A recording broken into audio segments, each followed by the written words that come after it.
Oh, good day everyone, and welcome to another edition of the Weekend Wrap, brought to you by Crowcast, of course. What a fantastic win again on the weekend, and a top two spot sewn up, so tons to talk about, and we should not wait any longer, so let's get going, shall we?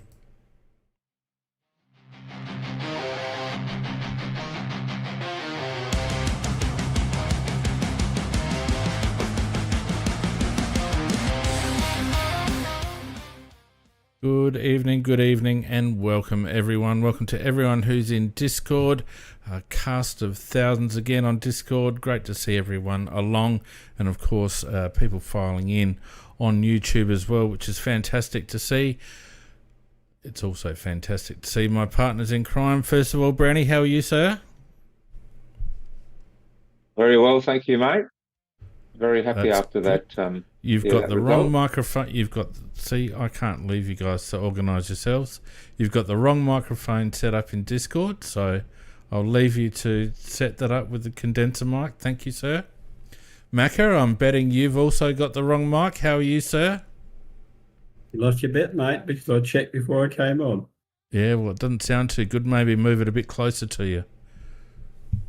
It shouldn't be way over there. It should be in front of your face like mine. See how mine's set up, Mac? Yeah, mate. See how mine's set up, Mac? Pardon? Yep. Now, is that better? That's better. We've had people complaining about your microphone. So, if you're going to use a microphone, you should actually use it properly. Big man, how are you, sir? I'm ecstatic, Veen. That was it was a real hard watch, but God, it was such a great payoff. I loved it. Oh, it was excruciating at times. It was like, you could say it was fascinating, but it was also just like watching paint dry at times. It was a very interesting game, and some of the stats that came out of it were fascinating. But just fantastic to get the win, wasn't it? Look, before we go any further, I'd just like to say a big hello to everyone who's on Discord. Of course, we're live and interactive, so if you do feel like coming on and having your say, please feel free to do so. We would love to get some other opinions on board, and of course, if you're on YouTube, stick a super chat on there and I will see it. And thankfully we've got the YouTube chat and the Discord chat syncing up again, so which is great. I've finally fixed that up. So if you do have a something that you wanted highlighted, stick a super chat on there and we'll read it out on the show. Oh, Macca, so we that's probably the last monkey off the back for the year that we've had to get rid of, and we did it right at the right time of the year, mate. Well, I think the only way you could really describe the match was as an epic match. Like the first half was a replica of the Hawthorn game where we kicked off the park in the first quarter and then just come out and bombarded them in the second and made them look ordinary. And then it just after half time, it just got down to the greatest struggle I've seen it ever. I mean, they just were dominating the midfield and they just kept bombarding it in. And look at our back line, they just deserve massive credit. And we'll obviously go into a lot of detail about that later. But that is the greatest struggle I've seen for a long, long time to score. Because there was only, I don't know how many, I didn't keep check of it, but I think we probably only scored about 2 or 3 goals each after half time. It was just such most of those were in the last 10 minutes. Yeah, it was just when they finally opened up the game. I mean, it was so tense, mate, just so tense, and the boys was just getting under so much pressure. But this is where the difference is this year. This is where the difference is. They stood up and they took it, and I think if we went another half hour, we probably would have got the same result. So I'm just so proud of the boys, so proud. As I was saying in the chat, we've knocked the last monkey off our back. I'd like to next time to play them and beat them in a more open game. But look, we took everything they had to give, and when we lasted and we got there, and I just think well done by the boys. And look, I actually really start to believe we can win a grand final now. I always thought we were going to make finals. That really made me think we can go away. Yeah, big man, it looked like it was a massive game of chess. I'm assuming you were at the game. Did it look that way to you? Yeah, it was.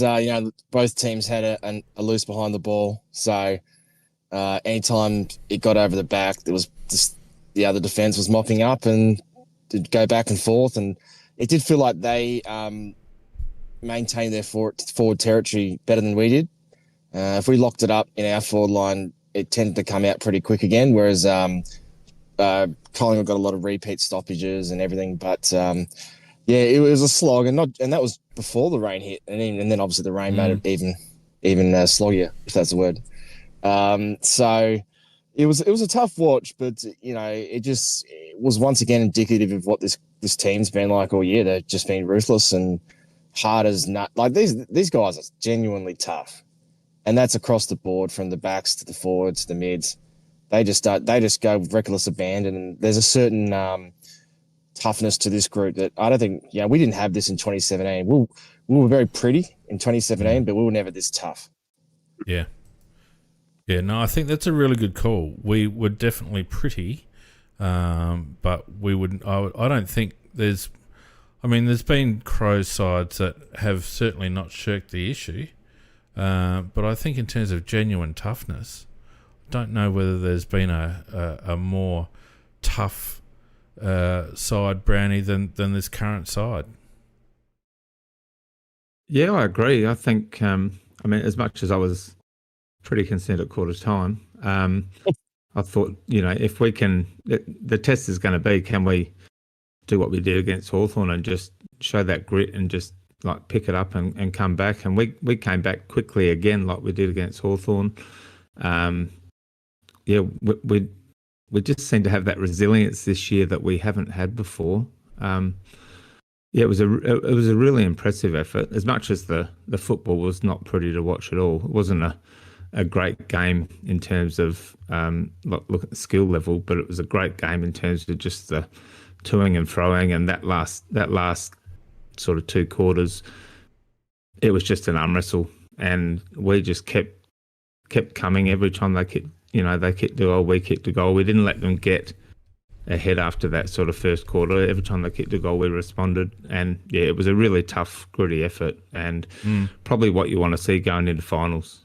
Yeah, definitely. It's a lot's been made of the disparity in the forward 50 entries, and the fact that we ended up getting done in clearances and all that sort of stuff. But it seemed to me, Mako, like there was a plan. Nick sort of alluded to the plan after the game, and so did Craig McRae. Obviously, they came with a plan as well. And it just seemed to me like neither coach was willing to play their entire hand, and both coaches were intent on not letting the game get away from them with high scoring periods. Obviously, Collingwood had their period in the first quarter. We had ours in the second, but then they both played a spare behind the ball, and they were both just content to grind it out. Yeah, I might be flattering us, but I really thought that Collingwood came here with that particular plan, that they've seen how we can score a lot in a very, very short period of time, and they were going to allow the game to be on that basis. That's I reckon they initiated that, and Big Man might have noticed otherwise, but I think that they started with the man in defence, the extra man in defence, particularly like in that second quarter when we really showed that we can score very quickly when we get our act together. So I'm sure that, as you said, each team had their plan. We obviously had a plan that playing Murphy, with his role was to stand Josh Dacos, who does give an enormous amount of drive from the back lines. And I think to some degree, look, I've bagged the living crap out of him, and I probably will continue to do so. But I will say that he did a reasonable job. There are times that he just got in the way anyhow. So I think that they did get a lot of drive through the midfield. That was the one thing they do have a better midfield than we do. It's classier. It's another level. We hope to get there, and we probably will in the next year or two, but not quite there at the moment in the midfield. And that was what enabled them to initiate so many attacks. I think that we were well aware of that too, that was going to be our main area of trouble. But the way we defended was, and I can't nominate one of the defenders that was really letting us down. And I thought they scrapped harder than I've ever seen them scrap. Yeah, 100%. We Radicus has kindly donated once again in the YouTube chat with a $5 super chat. It's just that I'm not sure I can actually read it out. Radicus, that might cost more than $5 for me to actually say that publicly. Come on, mate. He was so excited at full time that an emu perched on his old fella. That's not me saying that. That's Radicus saying that. And he spent $5 on the privilege of doing so. So thanks, mate. He's bragging fee. It was a sparrow, not an emu. Must have been a fucking small emu. Jesus. A butterfly. It was one of those. A fly. It's getting smaller. Oh, look. Anyway. All right. Look, let's straighten up and get to the nitty-gritty of it all. Of course, it was 9-5-59 to 8-8-56, 3 points in the end. Very interesting stats, and thankfully it was a Saturday night game, so we do have some more detailed stats. So there's a couple of stats there that I'm sure people might be across that are quite interesting. But the AFL stats, 341 disposals to 339. Kicks 219 to 211, handballs 122 to 128. Both teams played pretty similarly in that regard. Pardon me. Disposal efficiency around the same, 66-67%. Inside 50s, I've got that wrong. That's let me just fix that up. Inside 50s were bloody 37 to, what was it, 71 or something?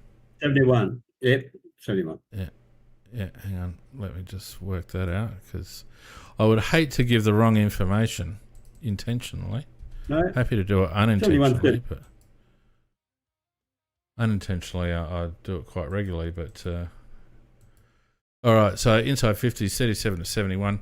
Efficiency inside 50, however, we went at 40%, they went at 31. Marks inside 50, we only took the 5 marks for the game, although they were all fairly decisive. The Pies took 10. Clearances, centre clearances 8 to 9 their way. Stoppage clearances 30 to 43 their way. Hit-outs 60 to 36 our way, although I didn't feel like Riley O'Brien had his best night. Contested posies 154 to 137 our way. Uncontested fairly even, 181 to 189. Marks 83 to 76 our way. Turnover 75 to 78. Tackles 63 to 85, so quite a disparity there as well. On the surface, if you read those stats, Brownie, you'd think that we got touched up. Yeah, it was incredible. I think what you highlighted was, the fact that we really struggled to, on transition, we really struggled to take the ball the length of the field. They were pushing numbers up, and they obviously had a game plan to try and stop us transitioning and scoring off transition, and it really worked. It was fantastic.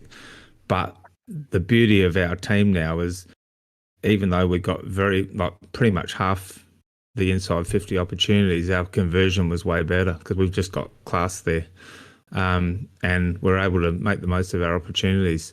I thought it was just pressure, and McRae had a really good game plan. He's seen our major strength, and he had a plan for it. But the fact that we could overcome it, and it was just a massive scrap in the end. I think we had trouble a few times we tried to go sort of through the centre inboard, but we're having trouble hitting targets, and it just wasn't really going to plan. But we just kept persisting, and I think the fact that we had that probably a classier forward line was the difference. Obviously, the backs were the guys that kept us in the game, but when they did get limited opportunities, the forwards did a pretty good job, I thought. Yeah, that sums it up pretty well. Big man, I feel like at this time of the year, teams have pretty much worked each other out, and so you get these almost stalemate situations, and it felt like both teams have pretty much sized each other up and worked each other out, and it came a bit of a war of attrition. One thing that I did think, though, mate, is that we kind of out-Collingwood insofar as whilst they won a lot of the clearance balls, the stats show that our ground ball and contested ball out of clearances was actually better than theirs. So we were getting the next possession more often than not, which is something that Collingwood would normally do to us.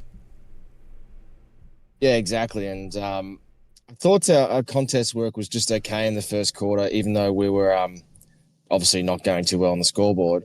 I think from memory, we actually were only one down at quarter time in contested possession, despite them having a few more frees than us. So it was basically even. And then we really got going after that quarter time break, and that obviously helped us on the scoreboard as well. And as you said, we the midfield didn't go particularly well, but it was everything after that that really helped us get going. The desperation of the boys on the loose ball, in the air. Obviously a lot of the ball was spent on the ground a lot in the game because of the wet conditions, but they weren't slouches themselves. But I think we brought the fight, and we had to, because that's what you got to do against Collingwood. And I thought our pressure got better and better as the game wore along. In the first quarter, they were moving the ball a bit too slickly for us. But that once again, that was something that sort of lifted after that first break, and we started intercepting more and applying a bit more heat to them, and that also turned the tide a bit. It's a culmination of things, and I think one thing this team's shown is that we don't have to win the midfield to win games. And in the past we've had great numbers from our mids and great clearance numbers, and it didn't really amount to a whole lot. So it's a different way of going about it. I would prefer us to have a bit more assertion in the midfield. I think it's going to cost us at some point, but there's no doubting a lot of the other elements of our game, particularly on the defensive side, are really good at the moment. Hopefully we just get a bit more bite back in the mids, and our transition work can improve a bit come September. Yeah, Macca, do we have to have a conversation about our midfield? Because there's been a couple of weeks now where they've been put to the sword a little bit. We certainly don't have a star-studded midfield apart from Dawson, of course, and Rankin when he goes in there. But my impression is that they're just going at the moment. Like, they're certainly working hard, but we're probably getting done in key areas, our midfield, for the last month or so. Yeah, well, we're certainly in the last couple of games. That's certainly incredible. If we look at them individually, I think basically we're always going to need Dawson in there because of the fact that we just don't have that star midfielder. And look, I thought Saligo was okay, not great, but wasn't one of his greatest games. I thought Peatling probably was maybe the best of the mids. Berry, by the standards that he's had in recent weeks, he was down. There's no doubt about that. So look, we definitely got done in the midfield and done well over and properly. And I noticed Dawson did go there at times to try and steady it as well. So if I say that if I went through our side, I'm pretty happy with every position we've got, except we just still are lacking that star midfielder, that one that can really take games apart. What we've got are a lot of honest workers, but I think we were definitely outclassed. And it didn't help too that I just thought that at the centre bounces anyhow, I just thought that Cox was actually dictating that more than O'Brien was. So who? Cox didn't play. Sorry, having a mental blackout. Cameron. Cameron was well on top and certainly in directing it to their players. But I think they got out of there so much easier than we did. And as I said, Berry, I thought he was down, and Peatling, he was reasonable, and Saligo reasonable, but they just weren't at the same level as they had been in recent weeks. And I guess that's because of the quality they were playing against as well, Frank. 100%. And, I think whether it was by design or just the way the game turned out, for the amount of extra ball they got inside the contest, they didn't get a huge amount of value from it. I just feel like we had the match set up that we were quite happy just to absorb everything that they had and just try and counter. But Collingwood had a plan for that because they were pushed up quite high defensively, Brownie, and so we would absorb their pressure in our back half, but then our outlets, they were pressuring out the kicker, as you have to do against the Crows, and so and then outnumbering us on the outlet, and so coming back in. So it was quite an interesting little shuffle between the two teams. Yeah, and as I said before, that was their plan, was to make it hard for us to get that transition going the whole length of the field, and they did that really well. But I still don't think that Nicks would be happy with the amount of inside 50s, amount of chances that Collingwood created. You don't want to be. I mean, it was fantastic that our defenders stood up, and the amount of intercept marks, and I thought even Murray didn't do a hell of a lot in terms of stats, but he did a lot of sort of getting fists to the ball and getting it out of the area. I think everyone really contributed, but I just don't want to see us under that kind of pressure going into finals. We need to be getting more of the ball ourselves and not relying on that sort of transition from defence, because, a few things go wrong and all of a sudden they got 2 or 3 goals. We're probably pretty lucky.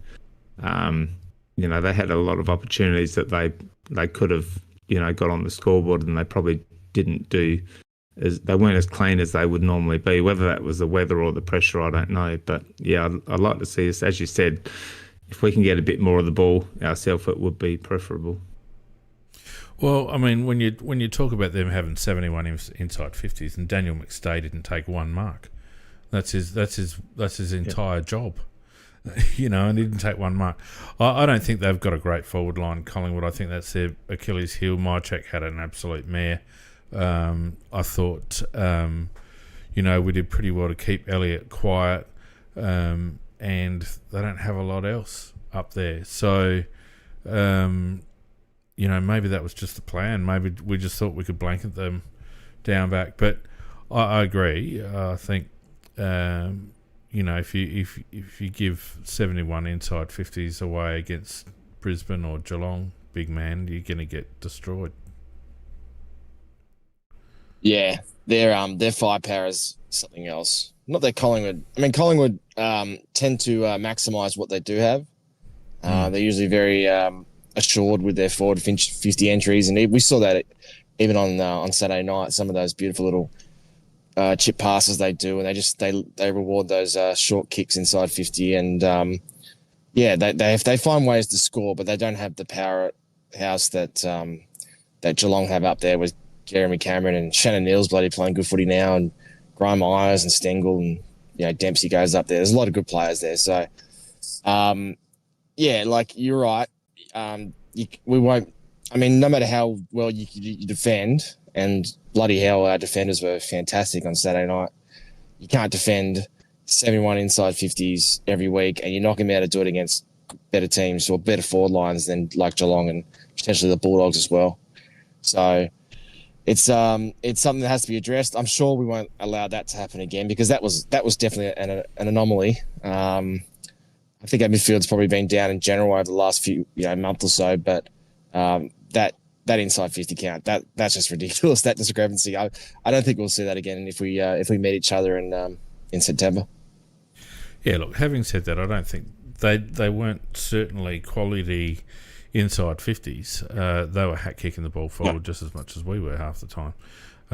But they just, I think, overall their strategy was a little bit better. Although, you know, again, we showed that when we need to reset in that second quarter, Brownie, I don't know how it looked at the ground, but to me it just looked like we decided to open the ground up a little bit and change lanes a bit, and we were able to stack on scores pretty quickly. Yeah, I think we did change lanes a bit in that quarter. And I think in the first quarter, I thought a lot of our issue was when we had a lot of possessions or passes that were not under pressure, and we still weren't hitting targets. We turned it over way too many times. Some of it was like bad execution, but a lot of it was just really bad choices. Kick into a 1-on-2 and kick into a guy that's not even leading for the ball, and all of a sudden he realises that the ball's coming his way. I think our decision making was probably impacted by the pressure. It got to us a bit. In the second quarter, I think we came out with that. I think we had the confidence from the Hawthorn game that we could turn it around. Yeah. And I think it was almost a replica of that game. We came out with just a positive attitude, took a couple more risks. Maybe our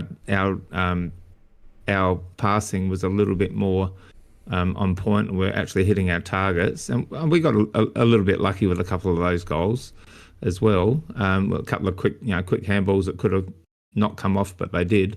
But yeah, it was just our attitude was a lot better, and I think we took some risks. It came off. And I thought, after that, the game's opened up and it's going to be a free-flowing game. I don't know what happened in the second half because it just stopped after that. Well, I think the weather had a bit to do with that. I think the rain coming down might have just sort of slowed the game up a bit. And then I think coaches become a bit risk-averse because of the wet ball, and you don't want to let teams out the back and all that sort of crap. So they just, who knows? So it looked like both coaches were happy to play a 0-0 draw, really. But Macca, I think what Brownie described before is our belief in being able to get the game back on our terms in the second quarter, reflecting on the Hawthorn game.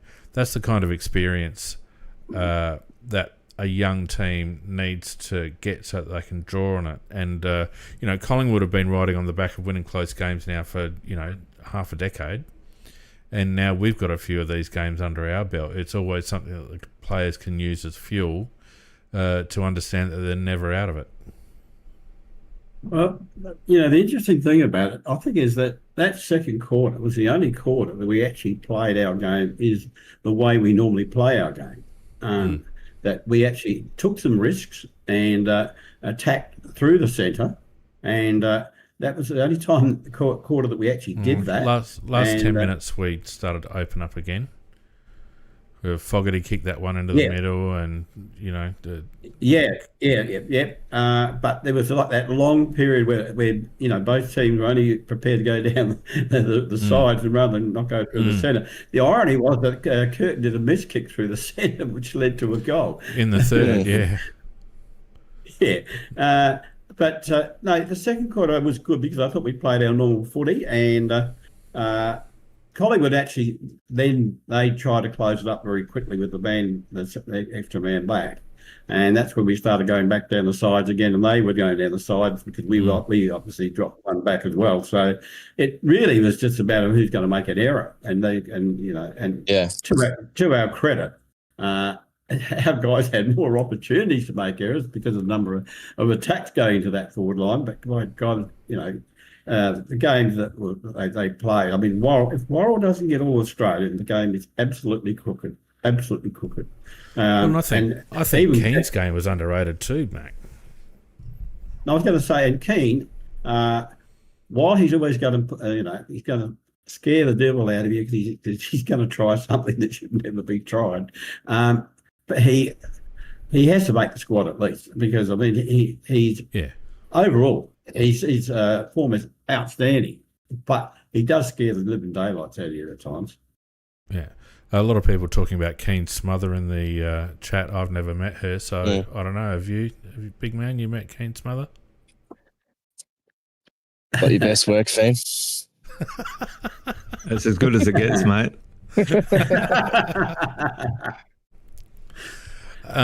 I'll tell you one thing that I will say that's controversial. I felt like we missed Rory Laird down back, because I feel like he provides us with that quarterback outlet, and not having him there deep in defence forced Worrell and these blokes into more hat kicks out of defence. And I feel like if we had Rory down back, because obviously we had Hugh Bond, who I thought did a really good job, but obviously had a job to do. I feel like Rory gives us that like, he's always at the back and he's always providing that outlet. And yes, his disposal isn't great and all the rest of it, but I just feel like he allows us to avoid some of that hat kicking. Yeah, and look, he's a very good mop-up player. And particularly in the second half, when the rain really took hold, that his kicking wouldn't have mattered so much. If anything, it probably would have benefited us. So you're right. Like, that's just, that's what happens if you get an injury or a bullshit suspension like that was. You got to find ways around it. And I thought Smithy did a pretty decent job and gave us a bit in the air as well, which was good to see. But, just plays a little bit higher than Letty normally does. Yeah. And, I think our defenders in general did pretty good at not letting, because, when it's wet, especially, it's very easy to let the ball get at the back and let the opposition get cheap goals. I think our positioning in general was really good at not allowing that.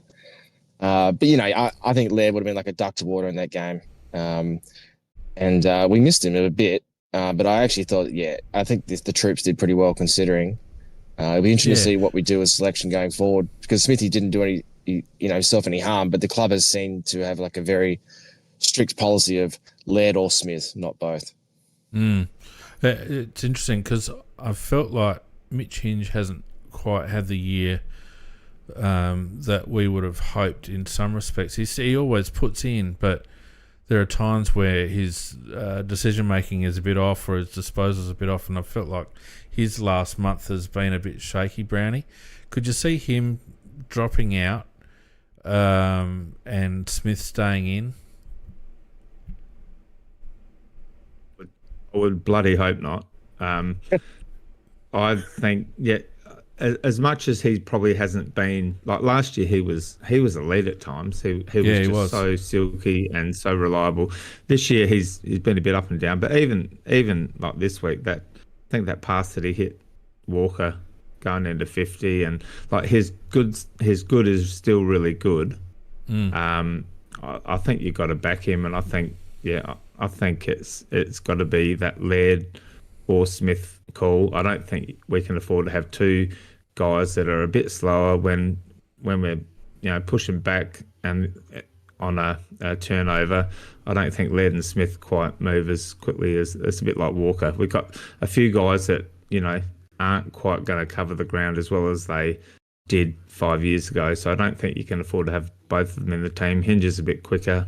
I think he's got a pretty good disposal on him. Like, I think Smith's disposal now, he still does a lot of dump kicks like he did this week, and that was probably just the pressure. But I'd still back Hinge. I think Hinge is reasonably good in the air, good tackler. Yeah, I'd still have Hinge a fair way ahead of Smith if it came to a decision there.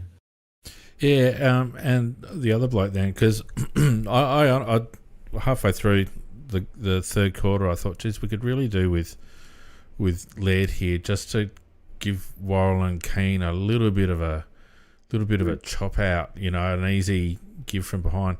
And so, but Hugh Bond certainly didn't do anything wrong at all, and I felt did a really good job on Elliott for the most part. And he's done a couple of good jobs, I feel, since he's come back in, and I think he adds a little bit of something to our defence from a small perspective. So when Michael Lanny comes back in, you kind of think, well, okay, Michael Lanny comes back in for Smith, but then that means Laird comes in for Bond, and I don't know whether I want to lose Huey. I think he's doing a good job. Yeah, look, I think Sorry, Mac, you go. I was just going to say, I wouldn't necessarily leave him. I think he's a great sub if you're in that situation, because he can also play on ball as well. He can also be a tagger. I mean, he can virtually cover virtually every position on the ground if necessary. So I think, to me, he's an absolute superb sub. Mm. And Mac, like when you look at it, the way in which we use Chase, often it was in defensive roles to look after players that had gotten, had a fair impact in, the 2 or 3 quarters up until Chase came onto the field. So Bond could certainly do that, and I'd actually trust him to do that a better job for that than Chase. And it's a good conundrum to have. But I agree, Finn. You can't get rid of him now. He's not shooting the lights out, but those 2 goals Elliott got. One was that ridiculous bounce, and Bond wasn't even covering Elliott at the time. It was Murray, and the second one, Bond was on the bench. So like he didn't do a whole lot wrong. He's showing a lot of well, not a lot, but definitely more composure with the ball, a bit of dare, which is nice to see. And I felt like he was more composed this week. Yeah, and look, his first game was against Hawthorn on a Friday night in a high-intensity game. He's had a couple of weeks now to acclimatise, and he'll be better for it. So, yeah, I agree. Max obviously comes back, but it can't be at the expense of Bond. It has to be, we've got still got a couple of weak links in the team that ideally we can get rid of, in finals time. And I think Hughes stays, and it means like the likes of Murphy and Schoenberg probably have to move out. Yeah, well, I mean, lots of talk about Murph, and it is what it is, I guess. He obviously got selected to do a job, and you could argue just on the stats that he did keep Josh Dacos down to, 20 touches, whereas Dacos usually averages 28, but I just think it's an incredibly negative selection. Yeah, look, and it's important to remember, I know a few of those touches were kickouts for Dacos, so you got to consider that.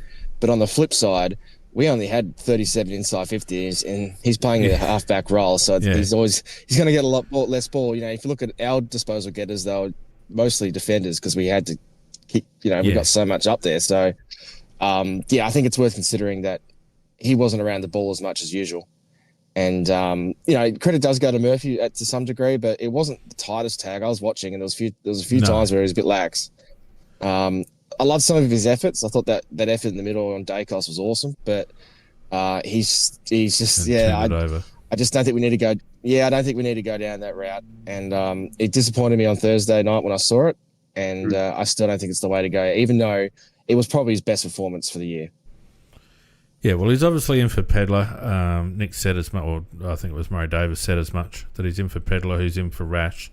So he's third in line on that depth chart. So, I guess if not Murph, then who else? If they want to replace like for like, that's probably what you're going to get. But look forward to having one of Peds or Rash fit come September, because I just think he doesn't, he's too panicky. I mean, that mark that he took and then he got done for holding the ball when he spun his wheels, I think he was incredibly unlucky, but the fact is he should never have gone to ground in the first place, mate. Yeah, I'll tell you what, and I don't want us to do it again. And look, and that's he tries, but the biggest problem is you're actually, in my opinion, you're actually ruining a forward setup to try and be negative on one particular player, and that has a rebound effect on the whole forward structure. And so, our forward structure is supposed to be really attacking, and that's what's been our strength. And what we've got a position there where we're actually trying to stop people from get the opposition from getting the ball rather than us getting the ball. It's a ridiculous, to me. It's a ridiculous thing to have in your forward unless you.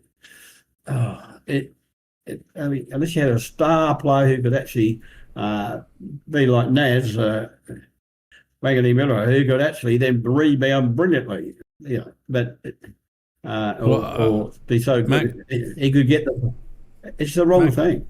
Mac, I feel like normally the players that we bring in fit into the structure really well and quite seamlessly. You know, a kid like Zach Taylor come in and fit in quite seamlessly. Pedler has fit in quite seamlessly. Whereas Lockie Murphy always seems to me to be an outlier. He always seems to be outside of our system, doing things that don't really fit our system. And I felt that way again on Saturday night. Whereas we had Alex Neil-Bullen working up and back really hard, getting involved defensively, all the rest of it. You know, didn't have the same output from Murphy at all. And like you say, big man, and that's why I was kind of, you know, fairly mild in my praise regarding Dacos, because it wasn't a hard tag. You know, I think it was probably a close. It was a close touch tag at stoppage, and that's about it. And another thing, Fiend, like you touched on this just before, was that, you know, there was multiple times where Murphy was in the wrong spot at you know, with the high balls down the line. One Got of in which front of Riley Thilthorpe once. And got absolutely crunched. And then the second one, he actually should have gone for it, and he called himself out. He didn't even go for it. So it was he just doesn't seem to be in the same playbook as some of the other boys at times, particularly, you know, with that forward group. And I just think that comes down to the fact that he's not a natural forward. You know, he's a stoppage player. He's a ground ball player that has a bit of zip, but he's not a crafty forward that knows where to go or how to kick a goal. Correct. So, and not just quickly, I know he's my boy, but I was surprised because, you know, Taylor has been doing that defensive type role on halfbacks. We saw him do it on Bailey Dale and a couple of others, and sort of he was left without a role really, and then they decided to sub him off it, you know, in the third quarter. So it sort of impacted his performance and his spot in the team. And I just hope we don't go down the route where we ditch a Taylor and keep Murphy in the team. Yeah, look, and Zach did a couple of really nice things, didn't he, Brandy, just before he got subbed off? And I thought I was working his way into the game here. And it's the sort kind of conditions that I think suited Zach if he got the ball in hand, because he is quite composed and good on his feet and all the rest of it. And I was disappointed that he was the sub for Schoenberg instead of Murphy, because I felt like he was just starting to get the rhythm of the game and was going to provide us with a few things. Correct. And to Big Man's point, if you're going to sub someone, why wouldn't you have sub Murphy and put Zach Taylor on to Dacos? Because he's got 100%. The capacity to do a defensive game, but he's also got the capacity to attack as well. Like he's kicked a few goals. He's got more forward craft than Murphy, I think. Murphy's great in the sample, but the step up just finds him out, I think. Yeah. And got one opportunity in this game to do something, and he tried to play on, slipped over and buggered the whole thing up. If he had a bit of composure, he could have gone back and tried to hit a target. Or if you're going to play on, you want to be sure you get it right. And I just don't think. I think he's working so hard to try and prove himself. He looks like he's a man on the edge the whole time he's out there, and I think that's because he probably doesn't really deserve to be out there. Well, if you have to work that hard to even get close to being at the level, then you're not at the level. You know, it's as simple as that. And he's frenetic, and he lacks composure, and you know, his effort will get him involved in a few. And look, he's not a bad footballer by any stretch, but like you said, he's not at that level. And Big Man, we've said 100 times on this show, haven't we, Mac, that he's a midfielder. He came up through the ranks as a midfielder. It's just unfortunate that he's not a good enough midfielder at AFL level, and trying to shoehorn him in initially as a backman and then as a small forward. He's just an out and out stoppage player, and that's his one wood. And unfortunately, he's behind too many players at this level. Yeah, we've got a lot of players at that virtually at that same level in the midfield, rather than, you know, having outstanding ones. And it's unfortunate that we. Well, when they do things like picking Murphy, that just makes it even harder again. So I just don't know how we get. I just don't know how we get him in thing. Well, I mean, it is what it is, and obviously there's a formula that they work to, and they have depth charts in certain positions or for certain roles, and like I said, he's third cab off the rank after Rash and then Peds. Although, as far as I'm concerned, Rash and Peds play different roles than the role that Murphy played, and as we've discussed, I would have been quite happy to see. I would have been quite happy to see Zach Taylor run with Josh Dacos and try to hurt him a bit as well with ball in hand. Makes more sense. But for whatever reason, I think, it is what it is. And most disappointingly, it takes Lockie Murphy to 120 games of AFL football, and boy, oh boy. Oh, that is terrible when you think about it, Steve. And again, nothing against Lockie, because he's not selecting himself. And he's trying his guts out, and he's always tried his guts out whenever he's played, and he's played some good games for the Crows. But, so it's not on him. I just, like the rest of us, I think sometimes we struggle to understand why the thinking behind his selection. I think that's the kindest way of putting it. And it's just... Anyway.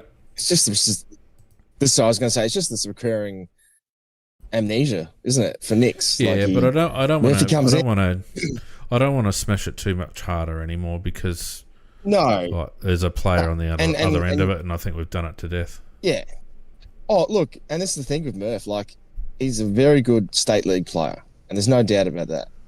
And he's made a career out of his having some speed and desperation. He has a couple of tricks, but AFL is just a different beast, and we've got to get ruthless. And unfortunately, we need to make decisions like this. But it is beating a dead horse, but it just was a bit frustrating. Yeah. Shuey was another interesting selection. Been in solid SANFL form, but there's been a couple ahead of him. I just thought it was a big ask to have a lad who hasn't played AFL all season to come in for a quarter and a half in a tight game against a bogey side and expect to make an impact. And I thought he did a couple of good things well. He obviously turned the ball over a couple of times, but also did a couple of nice things. But, geez, Brownie, it was a big call to have that kid come in at this time of the year. Yeah, it's a bit like asking Sid to come in in the last quarter in the midfield when the game's on the line earlier in the year. It's there's not really a lot of upside for the player that's coming on. So Schomburg basically, he got sold a pup a bit, I think. Like you, I thought he made a couple of mistakes under pressure, but he did a couple of really classy things as well. He gives me the feel that he's one of those guys, a bit like Dan Curtin. Give him 4 or 5 games in a row, let him get the pace of the game, a bit of confidence, and I think he could actually be a really handy player, or at least a guy that can come in and fill a role in the midfield if we've got a couple of injuries, because that's what we need. We need more depth when we have an injury. Like when Peatling's out, we need someone that can come in and play that role. I reckon he's capable, but it's very hard when you come on with pretty much a quarter to go and you're expected to. And that was a brutal game. First game for the season. I think it was a huge ask for sure. Unfortunately, big man, I don't think that Shuey's career is going to continue with us. For those watching on the telecast, there was a telling little look from Murray Davis when Shuey kicked that ball out of bounds on the full, and it kind of said, it looked to me like it was. See, there you go. That kind of a look, didn't it? Yeah, it's very unfortunate. Oh, really?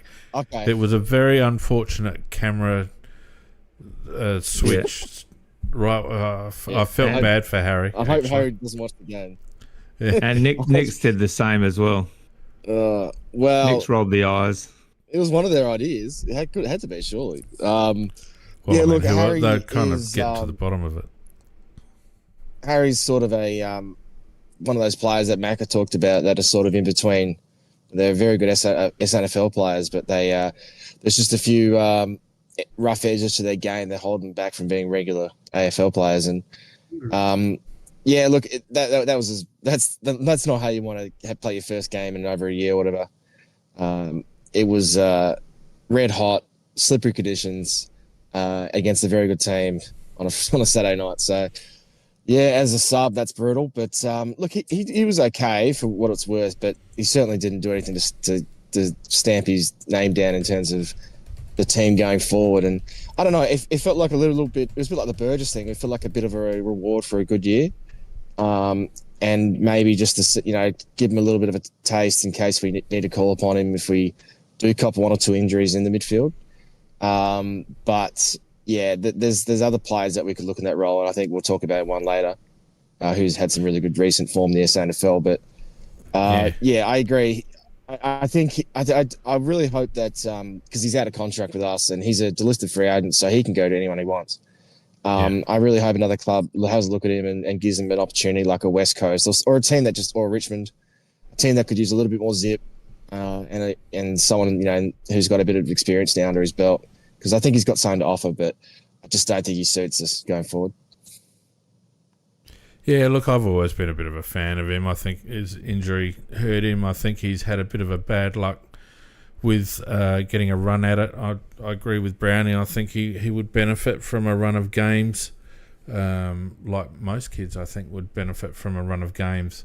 And I'm not sure whether he certainly hasn't had that post-Achilles, and I think he was just starting to work his way back in pre-Achilles. But,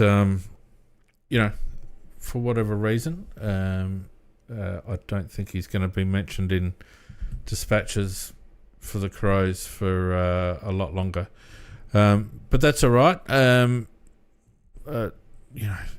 Would Dowling have done any better? I'm not quite sure. I think, on balance, Harry was probably a reasonable call for the circumstances because they wanted another midfielder, which probably rules. Dowling probably wasn't the right player. Nankervis was probably not the right player. It is what it is. But they obviously wanted to try someone other than Jones. But it's a pity he didn't get more of it. All right. Let's have a look at a couple of individuals, shall we? Josh Worrell, as we've already talked about, 27 disposals, 6 marks, 2 tackles, 4 inside 50s, 4 score involvements, 11 intercepts, 12 contested possessions, and 446 metres gained. I don't know about you guys, but I'm getting pretty sick and tired of the commentary team saying this no-name defence. They've had all season to learn their names, and we've got the best back six in the freaking competition. By the length of the straight. Yeah, you can only go by what's actually happened, like reality, and the reality is that Worrell has been outstanding all year, absolutely outstanding all year. Keane's been good all year. Miller, surprisingly, has been in excellent form, and Laird, when he's been there, has been really, really good. McElhaney, when he was in there, he was in outstanding form. Whoever's been there has been in good form. Even Smith coming in and filling the let's the role. Talk about Josh Worrell.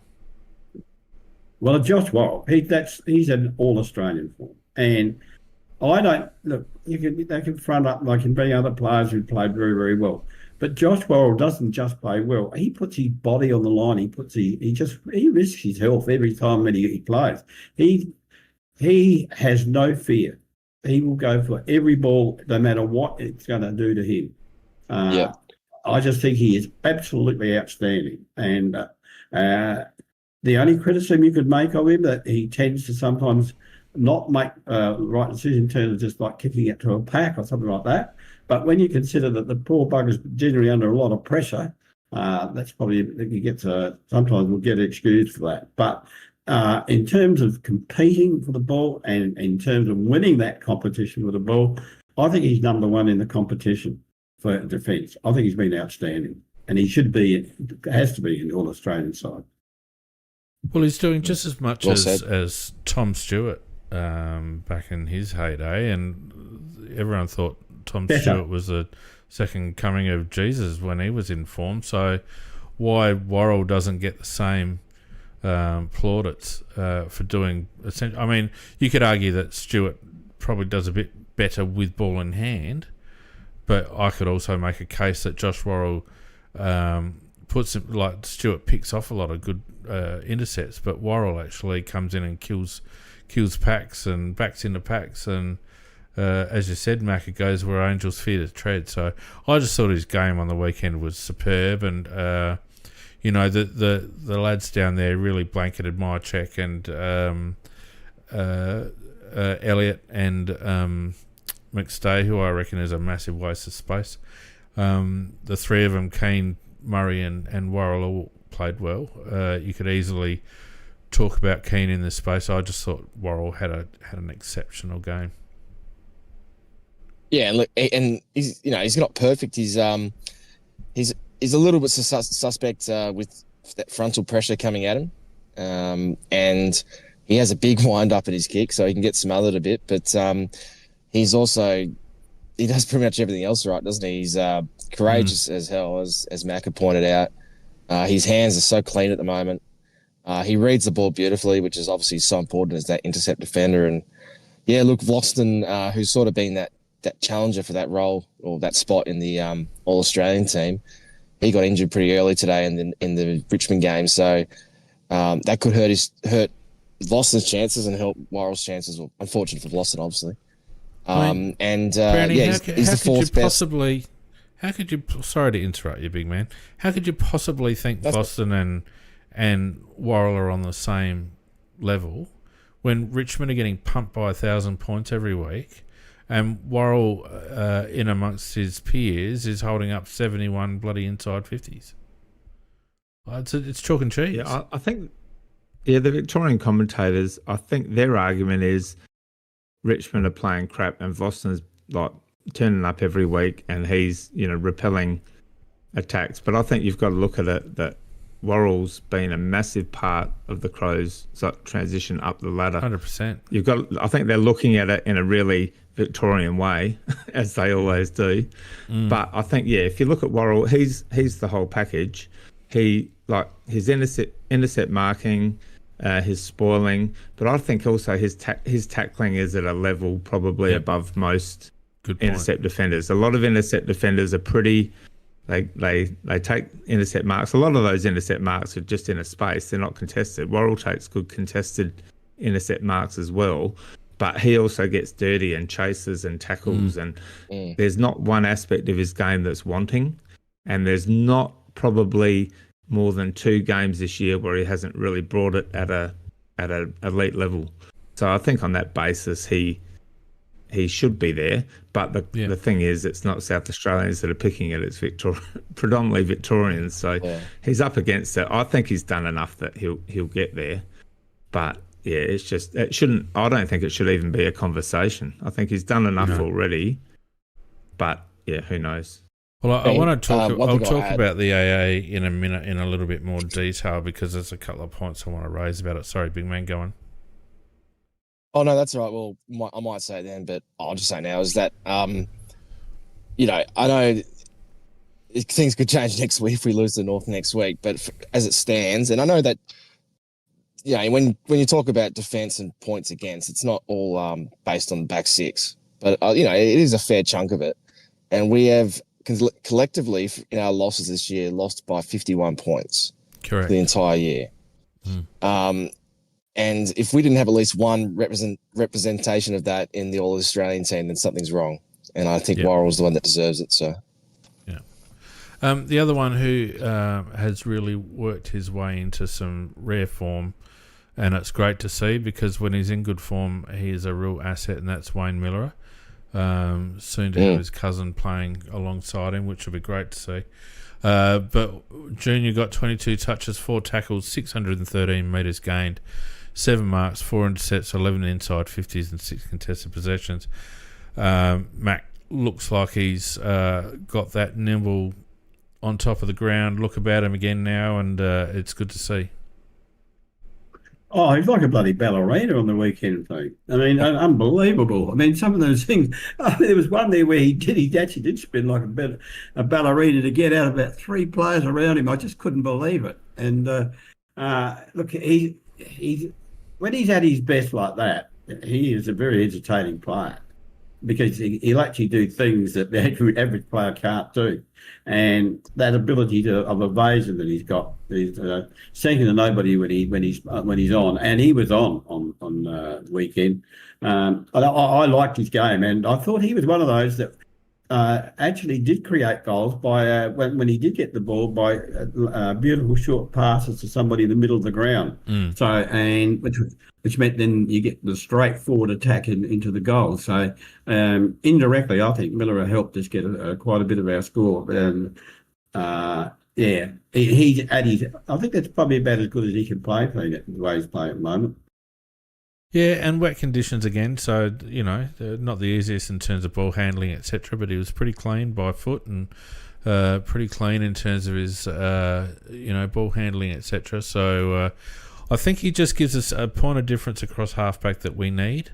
You know, we've got some good grunt players like Hinge and Smith when he plays. There's not a lot of finesse about those blokes, but when Junior gets the ball in hand, when he's in form, he gives us a little bit of class coming off halfback, which is a nice little point of difference.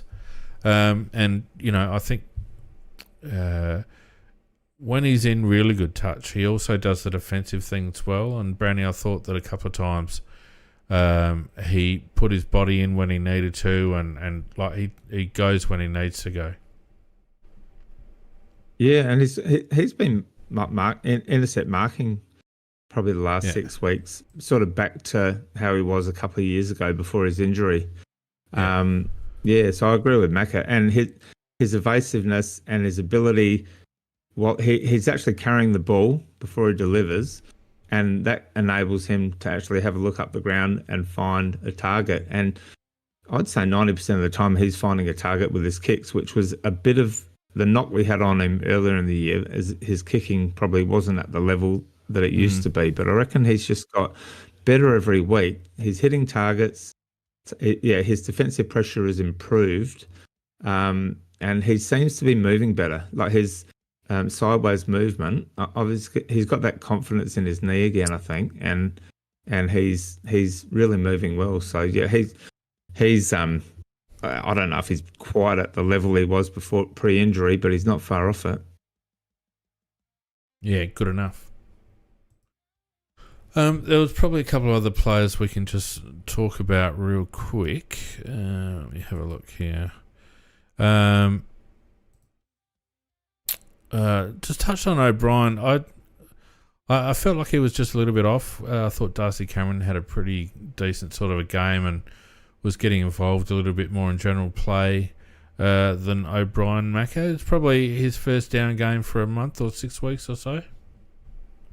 Look, O'Brien got absolutely done in the field play. There's no doubt about that. Cameron was far better in the field play. In the ruck duels, O'Brien got his hand much more to the ball than Cameron. Cameron, when he got it to a player, and Rob will, because he was under a lot of pressure from Cameron, he's a quality player.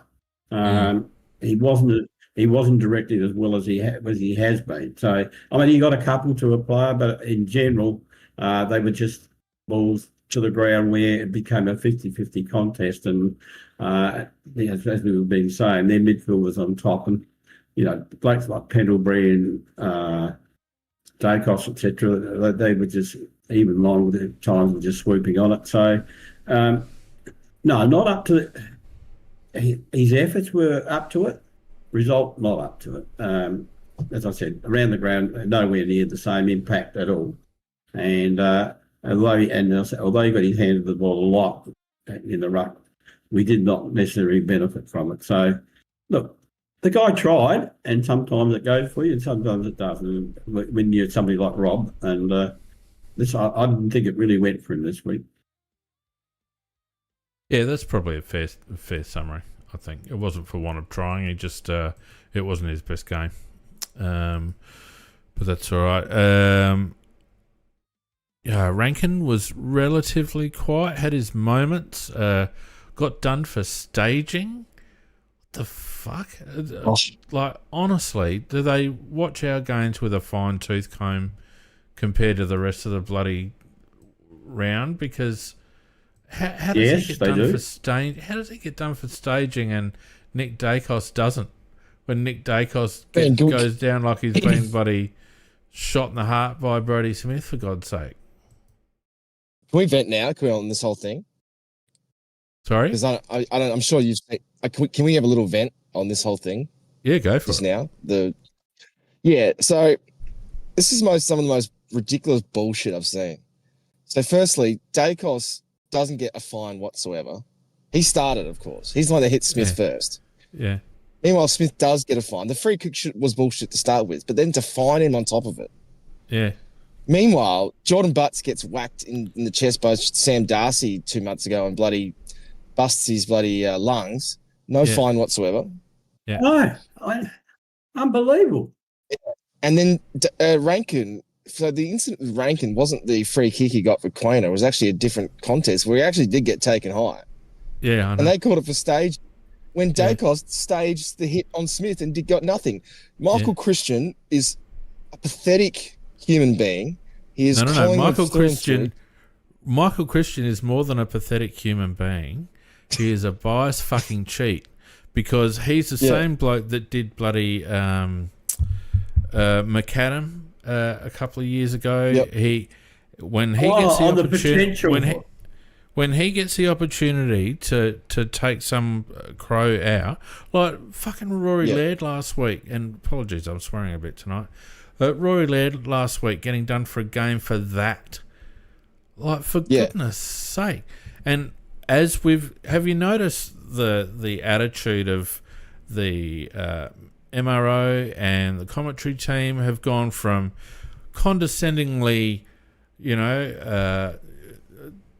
celebrating the Crows rise up the ladder until they've realised, oh shit, these blokes can actually win it, and now we're back to the mid 2010s when it's like the Vic bias against the Crows, and I fucking love it, but it shits me. It's a shocker because it's blatant. It's blatant. It's no bloody. Sorry, Mac. I was just gonna say it's no coincidence that Laird got suspended the week before we played Collingwood. No. It's no coincidence that Smith gets fined, that Rankin get fined for absolutely nothing. Meanwhile, Collingwood get zilch. It is Michael Christian. He is, ex Collingwood player. We know why it happens, but the fact that it happens in a $1 billion sport, a so-called professional organisation, it's targeted and it's bullshit. And I'm sick of it happening because we get called on. You said we get the whole fucking fine tooth comb, whatever they want to say, through our games. We don't get the leeway everyone else does, or at least a lot of the other clubs don't. We get these minor incidents we check on the money like, oh fuck, one of our players has been suspended for a week. It happened with Peatling, it happened with Laird the other day. Meanwhile, there's grubby acts happening all across the league that don't get anything other than maybe a small little fine, hit to the bloody wallet. It just shits me, and I'm sick of it happening because it could cost us in the finals if we... Hang on, big man. Fight up. Hello? Yes? Michael? $1,000 for swearing. Dissent. Yeah, all right. Big man, that was just Michael Christian on the phone. He's just fined you $1,000 for popping your swear cherry on the podcast. So, dissent towards the MRO. Look, I 100% agree with you, and it's good to see you get off the train, mate, because you're usually fairly measured. But I 100% agree with you. But isn't it nice to be back under their fucking skin again? Well, it is, but I hope it doesn't cost us.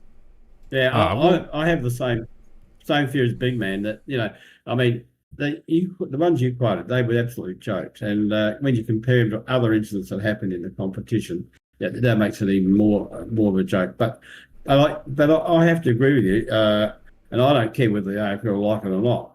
My opinion is, and that's all it is, an opinion, I think we get targeted, absolutely targeted. And, and the fact that the guy that's targeted is actually an ex-Collingwood man, I think has got something to do with it. Now, he might say that's unfair to say, of me to say that, But by the same token, that's an opinion that I have, and if you look at the facts rather look like it. But he can come out and say that that's wrong, and that I don't like the idea of what's happening at the moment, that we just get picked off for very, very minor things.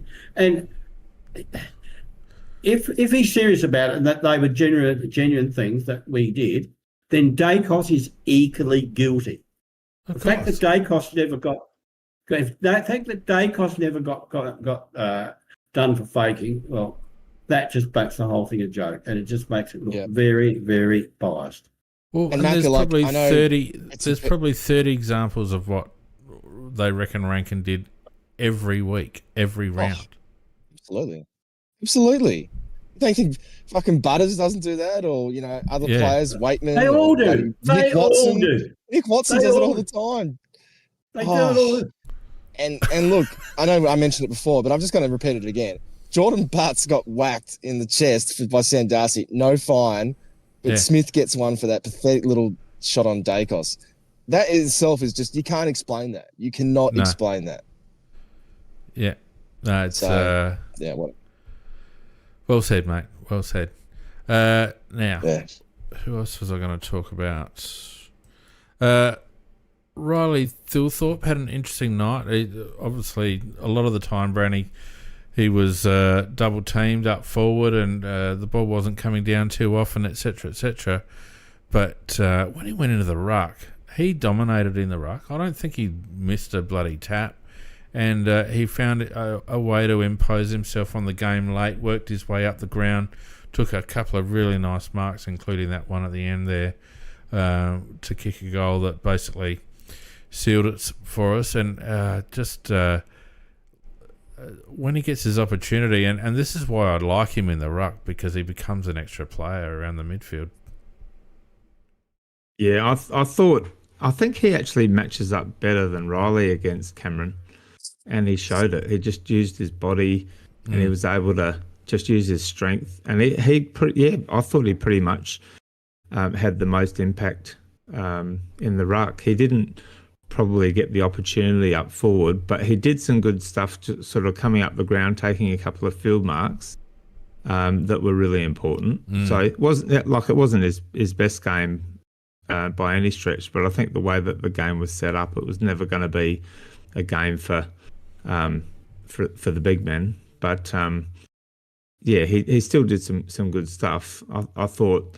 Yeah, probably, and you'll probably touch on him in a minute. But the only one I thought that really, of our forwards, I thought was really, really solid was Fogarty. I thought he was did some good stuff in forward 50, and he did some really good stuff up the ground.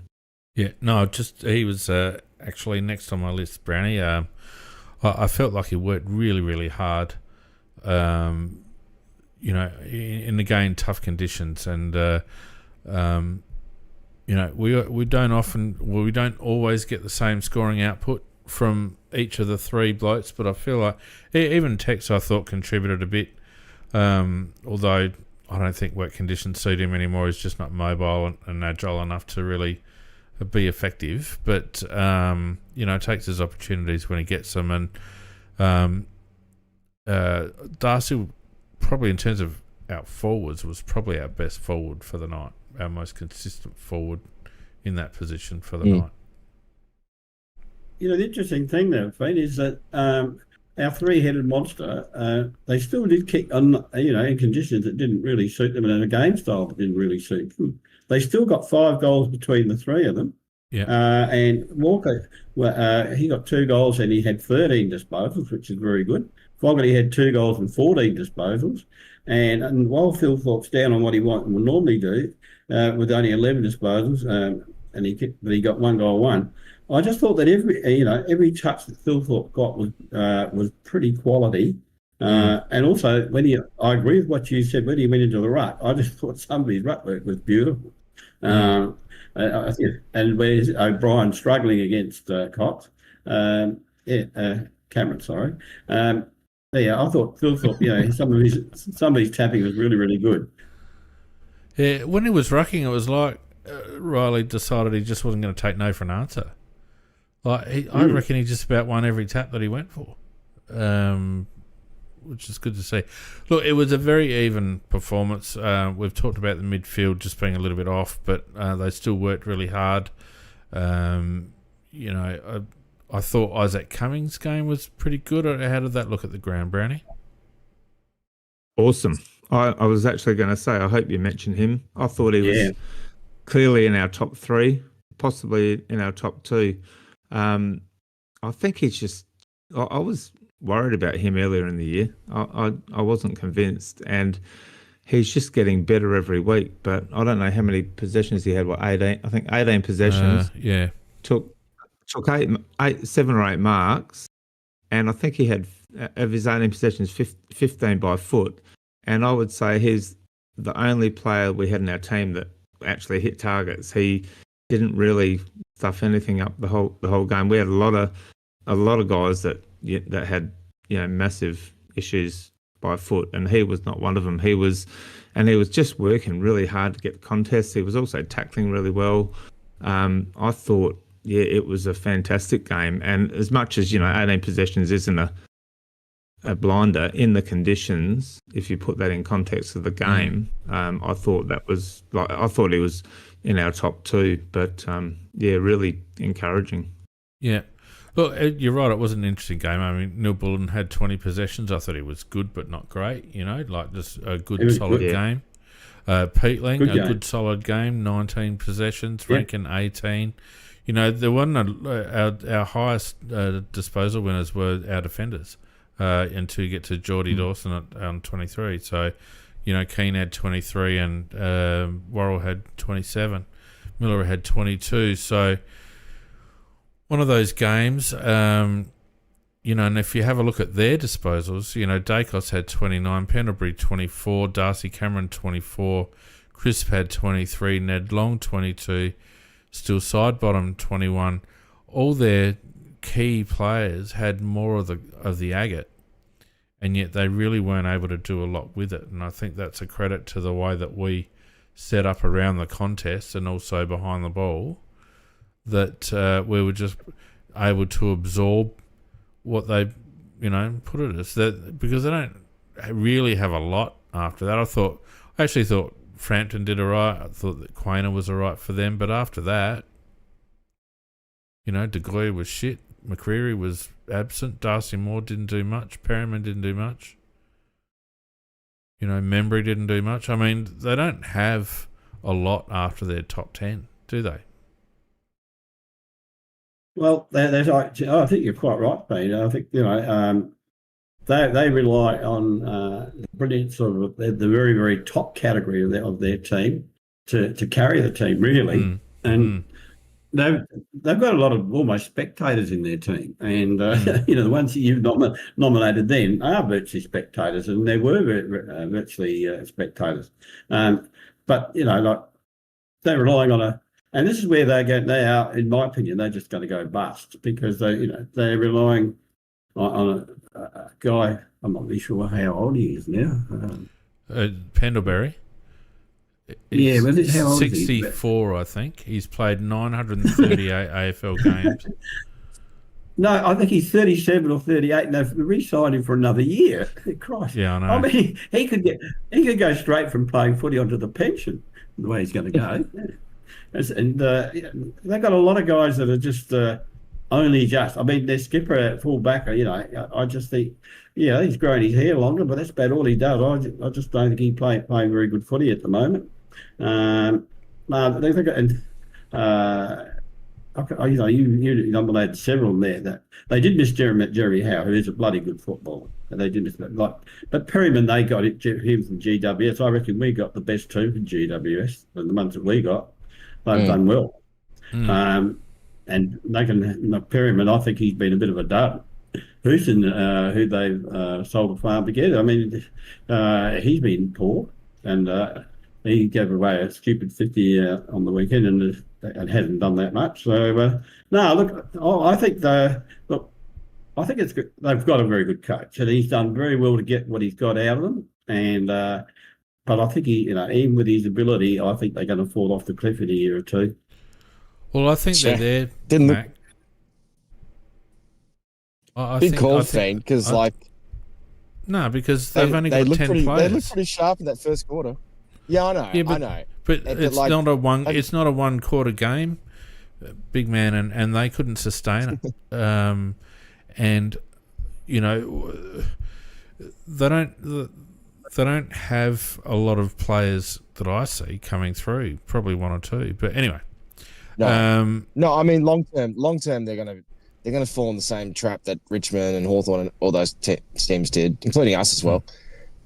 We know that's going to happen, but I wouldn't write them off just yet because, you know, they pushed us pretty hard in that game. They won a lot of key indicators, so it'd be interesting to see what happens if we played them again. Just quickly, Brownie, because you're at the game too. Did you also notice in that first quarter we let Pendlebury have just his own fucking side of the stoppage every time, just by himself, no one near him?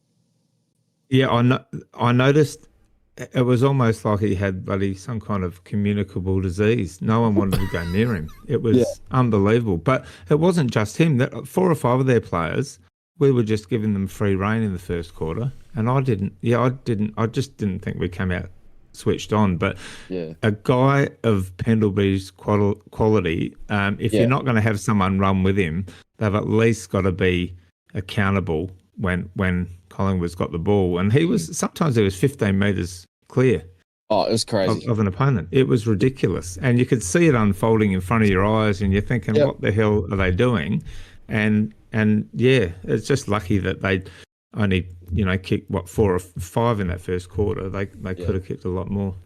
Finn, can you explain this one to me? Because if I can't. Are playing and Pendery's by himself, so if they win the hit out, who else are they going to tap to? They're going to tap to the guy that's got 5 metres of free space who's just going to get the ball and run with it. Like, how does this happen? Not only that, he was bursting through. We weren't protecting the defensive side of that centre clearance at all. And he was able to come through all the time. Thankfully, we obviously tightened that up after quarter time, but I just don't understand how that happens in the first place. Like, God. Anyway. Yep. And right on cue, there's a report in the Herald Sun that the AFL is set to investigate an alleged offensive slur made by an Adelaide player towards his Collingwood opponent during Saturday night's epic finals shaping encounter.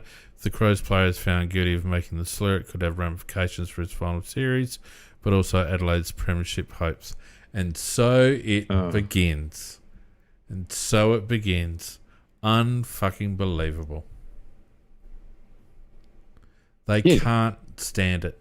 They cannot stand it. The Victorians. Well, I mean, we have to wait and see what it is because it could be serious. You never know. But I mean, the worry for me is that, you know, depending on who it is, we don't really get a say in the suspension. If it's a homophobic or racist, I mean, let's just say it's homophobic, then that's 5 weeks, 4 to 5 weeks out. That's the final series done for them. So that's a concern, Fiend. Even if we feel like it's a targeted thing, if that has happened, God, I hope it's one of our lesser players because that's Let's bad. hope it's Murphy. God. No, it won't be Murphy because no one can hear him. He's so short that just gets lost in the crowd noise. Well, I read that. It made me feel. I felt sick reading that because they'll target us no matter where they can. I mean, seriously. They just can't stand the thought of Adelaide being there. Look, I'm sure on every footy field there's a million things said every game. And just to pull one out here just now when finals time, it depends what it is and who said it and what it's about. I don't really know. We're guessing. But, you know. They'll find a way. They'll find a way. No, that's exactly follows on with what I was saying earlier, and you were saying, big man, about Michael Christian. That when we were rising up and winning a few games that, you know, we should never know the rest of it. It was all, you know, oh, isn't it nice to see the Crows back, blah, blah, blah, blah, blah.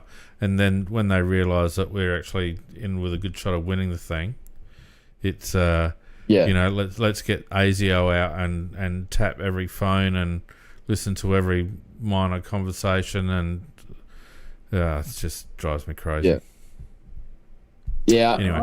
I agree to an extent, but this is like, if this happened, then it happened. You can't really contest that. So let's hope it's on the minor end. But yeah, that's always a worry. They haven't said a racist slur or a homophobic slur. They've said vilification. Well, they said that could be racial. It could be. Yeah, but I think they would have said it if it was that. Yeah, it's a broad term, isn't it? Oh God, we'll have to wait and see. Let's not. It's an alleged offensive slur. So I'm tipping it's probably your mum or army boots or some shit, because that's not that if they're investigating a racist comment or a homophobic comment, then it would be reported as such, not as an alleged offensive slur. For goodness sakes, that, like you said, hopefully just someone 100 times. Yeah, it might just be someone having a crack at Darcy Moore's haircut or something. So we'll just hope it's something like that. And rightly so too. These things, Absolutely. I'm just saying, these things never end well. So, But I just can't look. A grown adult, unless it's a racial vilification, if I can't understand a grown man complaining about being called a name out on a footy field. If it's racial vilification, I can understand that.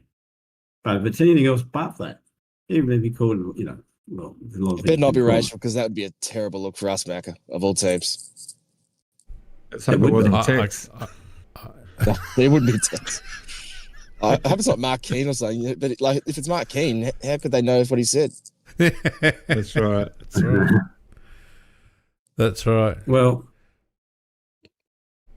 anyway. I just can't believe. I can't believe a grown man comes off and complains. I just can't believe it. Well, you don't know the circumstances. It could have been an umpire hearing it, Macca. Yeah, it could be. I don't. It's beyond me. Yeah. Look, let's not get carried away. It could be bugger all. It's the Herald Sun is reporting it. There's been no club statement that I've seen or anything like that. So let's just hope it's a bit of a nothing burger. All right. Now, just before we move on to your weekend's results, I just wanted to talk about a couple of things.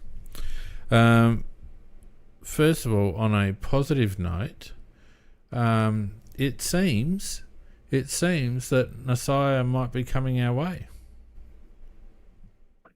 I did see that on the TV. They mentioned that we were favourites at this stage, that he's thinking about it. But I just think I just keep an open mind on it. It's never done until it's done.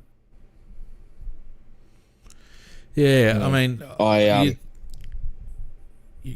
know your thoughts on it, big man. I know you still don't believe it, but I think if you put two and two together, Port have become conspicuous by their deletion from dispatches. They're not being mentioned now. It seems to be now down to St Kilda or Adelaide. Port aren't being mentioned in dispatches at all, and judging by Nasiah's interview after the game this weekend, he's not staying at Saints. I agree with the second part. I definitely agree with the second part. That was, look, to be fair to Nasiah, there's two things about him. One, he is just a typically introverted, quiet type guy, and he hasn't done a whole lot of media work. So it's easy to sort of say the wrong thing or not say the right thing. But also, secondly, why is he being allowed to do so much media stuff when it's probably like, if you were St Kilda, why are you letting him do every post-match interview and after game and stuff? I just don't understand why he's being made to say all these things, because it just increases the possibility of him slipping up or saying something that's going to get a lot of people talking. And that's what we saw the other night. He didn't really say a lot. He didn't say anything wrong in particular. It's just how he said it. And yeah, I mean, it came across as someone that's leaving, but I just don't understand why the Saints are putting him under that sort of pressure to do that. They can't get other people to talk after the game. I find that strange. But I think he's handled himself pretty well. No, he has, but like I just don't. I would have thought in the circumstances, he's probably the last person that you'd want constantly being interviewed and by the media, because they're going to ask him every time, and they did.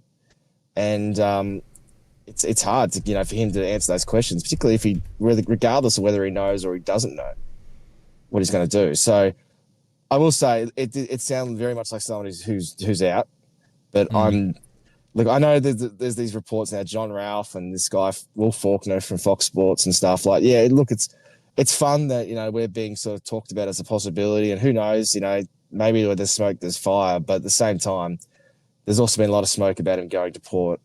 So I just would say to the Crows fans, like, don't get your hopes up. See what happens. But one thing that you have to remember is that whoever he does nominate has to pay up. And it's very much going to be in the realm of multiple first-round picks. So, yeah, they're going to get a fantastic player, Port, if they get him, but they're also going to have to give up a lot for him as well. So, Port aren't getting him.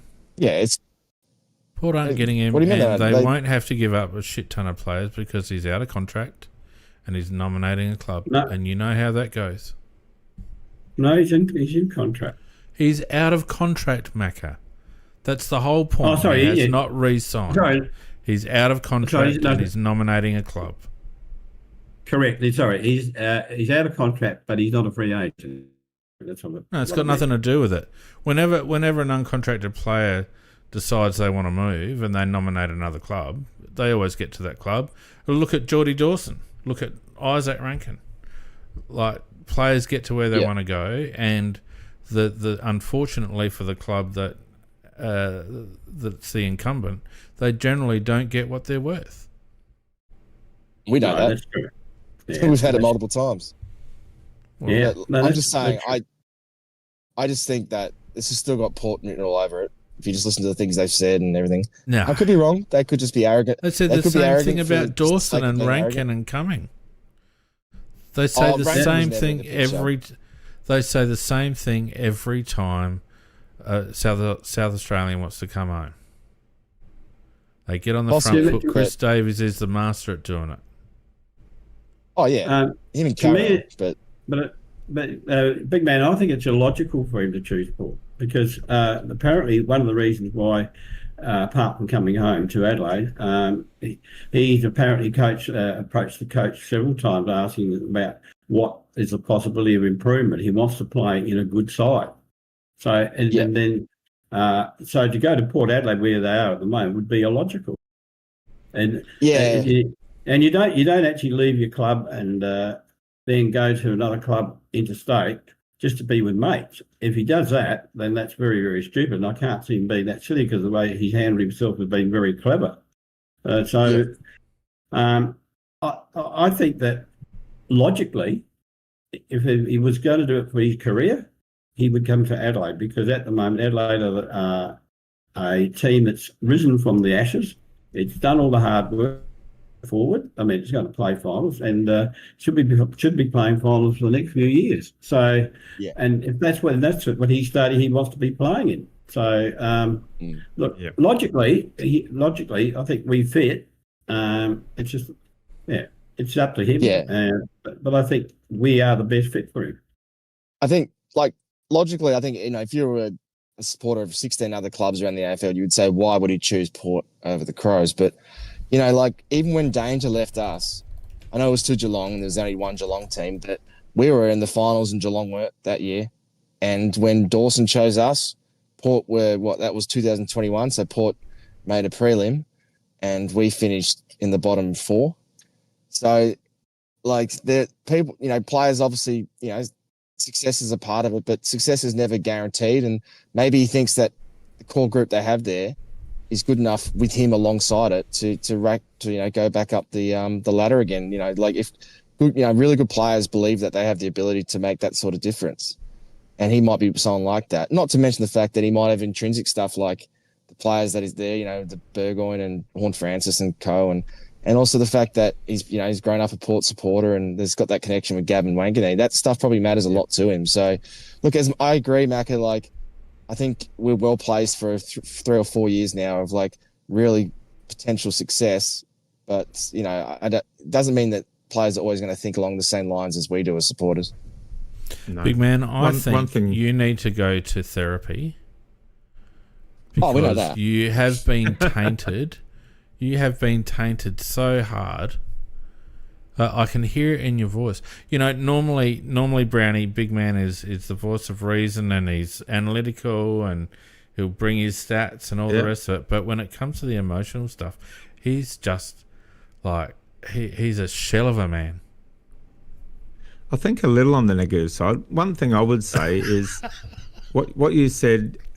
I think the benefit we've got is the fact that Nasiah has actually let it until the end of the year to make his decision. If he'd made his decision after round 5, I think Port would have been far more likely to get his services. But I think as the season has played out and Port have basically shown to be a rebel, and we've basically, you know, we've improved far more than anyone would have expected at the beginning of the year.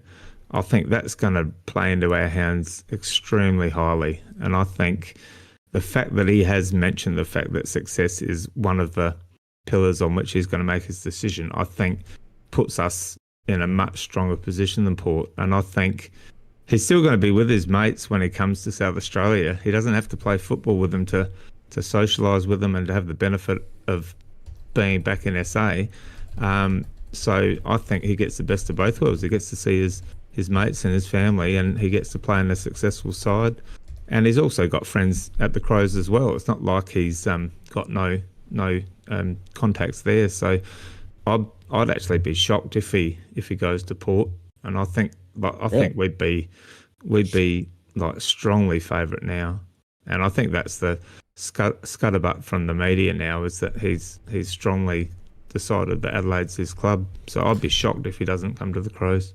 Yeah. Theoretically, Fiend, if it, let's say by chance he did request a trade to us, my thoughts are, and a lot of Saints supporters won't agree with this because they're going to be saying Draper, Saligo, Rochelle, Curtin, they want all these guys, but it's not, doesn't work like that. Those players don't want to leave, and that's just not how it works. It'll be draft picks, and I suspect it'll be at least 2 first-round picks, maybe 3. We've got 3 future first-rounders. And look, at the way we're going, if we get Nazire in, they're probably not going to be the best anyway, so it's not that risky on our behalf.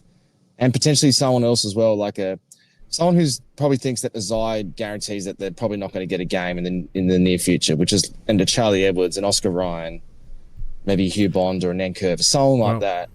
I'm sorry to say, but your boy is heavily in that conversation. I didn't want to mention him, because he hasn't signed yet. Which one's that, Steve? Zach Taylor. Right. There's a reason for that. Yeah. I think the reason why, we only have to give St Kilda enough to make them grudgingly not try and strike a deal with Port Adelaide and convince Naz to either go there. Like, we don't have to do anything more than the bare minimum for St Kilda. They don't have any leverage. It's just the same as Sydney when we got Geordie out, just the same as Melbourne when we got Alex Neil-Bullen out. And obviously you want to trade... Yeah, well, Dangerfield's different because we were trying to avoid restricted free agency. But it was still a trade. No, but it was a different set of circumstances, mate. This is a guy... Is it though? Like, because at the same time... they were both out of contract, and they both ended up being a trade. Because Geelong had the leverage that's like, we'll just sign a 1-year deal and then we'll get you for nothing next year. A different set of circumstances. Bailey Smith is a great example as well. Yeah, but he was coming off a knee. All you can ask for, don't forget, he was. But put it this way, okay, how about this one? I don't know if he was contract or not, but Dan Rioli, right? So Dan Rioli went to Richmond, to Gold Coast from Richmond, and they had pick 6. Now, it worked out because of Gold Coast had all these picks and players and the academies and stuff. But this happens. It's generally, what does that club have? That's what they have to offer. Geelong had 17 for Bailey Smith. If Geelong had pick 10, I'm sure they would have given pick 10 for Bailey Smith. Just that first round pick that they had. They didn't have anything else. So the club that loses the player is unfortunately... Potentially not. I think... We don't have to The give. We idea don't is that have the to do AFL any more than what we have to. Big man, you asked my opinion. I'm giving it, right? So we don't need to give any more, in my opinion, than what we have to. Yeah. We have all the leverage. We're not trying to pry Nasiah out of St Kilda, right? We are just trying to facilitate what Nasiah wants. If we were trying to pry a player out, then absolutely we got to pay overs. But this isn't a situation where we have to pay overs.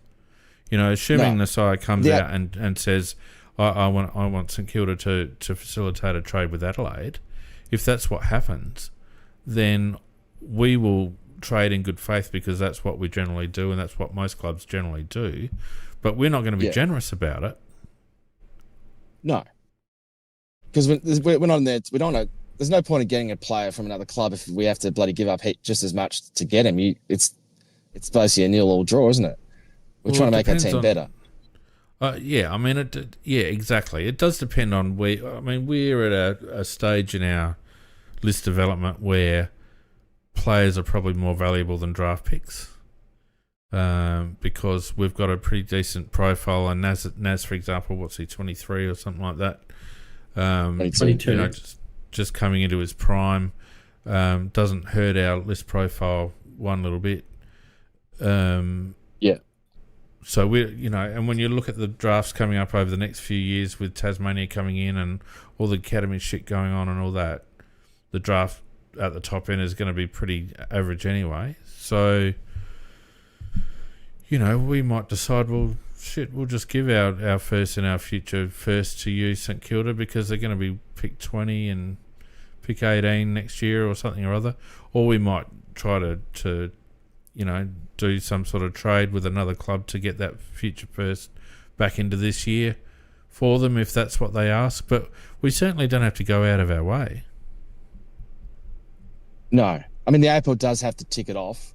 I don't know how stringent they are on that process, though. Well, but, they only won't tick it off if it's tampering. Or there's been some pretty lopsided trades. Let's not even talk about the bloody Jack Bowes bullshit. But I agree. I mean, and then look, if it was Port Adelaide that he requests, which is very much a possibility, I still think, I would expect them to have to give up. Well, the problem for them is that they've lost their pick this year, which would have been a really nice pick. It's going to be potentially 6 or 7. So that's out the window. So they'll have to find a way to get back into this year's draft, or they have to give up quality, which I suspect would be at least one of Whitlock or Berry, plus two futures. What you're missing in all of that, mate, is that these players are going to have to want to go. Right? I agree. People start throwing names of players around. You can't. We don't have an involuntary trade system in AFL. Those players have to want to go, and if they don't want to go to St Kilda in this instance, then you have to facilitate a trade with another club to get the pick back that you can then on trade, etc., etc. It's not an easy process. Why would Naz want to? It was just because Whitlock had been talked about as a potential because apparently he's talked to St Kilda, as one of the insiders said and stuff. So I was just throwing his name up there.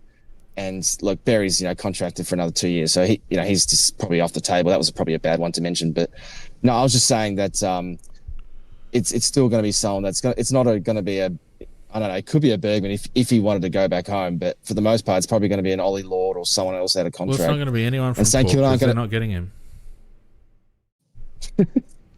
I wish I had your confidence, Finn, in life. Well, no, it's just logic. It's just logic. The logic way doesn't it's played always out. Play out. No. The way it's played out. When you have a look at the way it's played out and all the bullshit that's been going on in the media and all that sort of stuff, trying to deter Naz from coming to Adelaide, people bringing up racial shit from 6 years ago and all that sort of crap. And now, oh, gee, look, now we've got another vilification case come up. Gee, I wonder how that came about. The simple fact is that the Port are no longer being mentioned in dispatches, and it's down to whether he stays at the Saints or comes to Adelaide. I'd be shocked if he went to Port Adelaide. Absolutely shocked. Yeah, I agree, because it makes no sense for him to go there. No.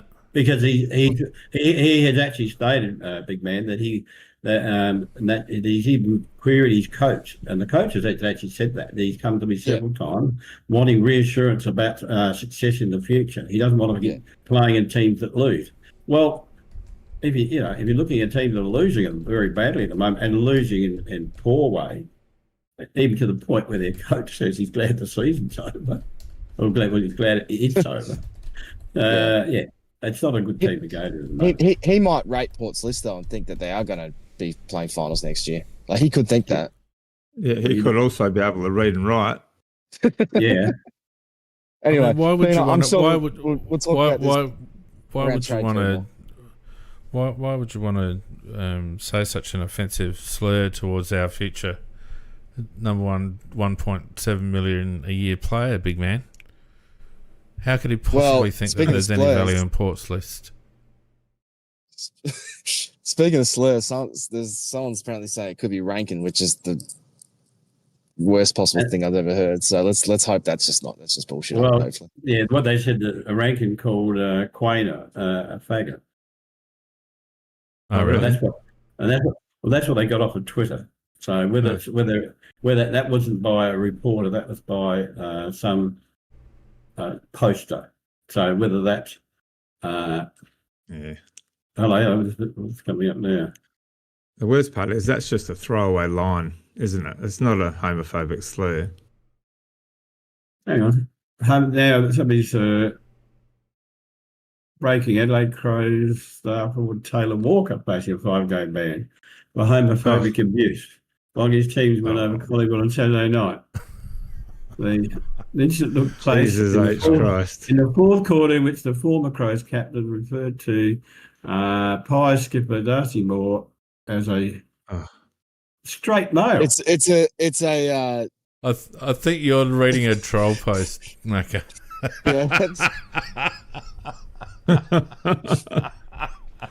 Well, I'll tell you what. If that is true about Rankin, if he did say that, that's him done, unfortunately, for the year. Let's not jump the gun. No, I really hope that's not true. I'm feeling sick just thinking of it. But yeah, you can't believe anything you read. There's something here, though. You must admit, Brownie. There's something to this. Yeah, but I doubt. Yeah, I doubt it's going to be anything season ending. Let's hope not. But wait and find out. They just can't let us feel good, can they?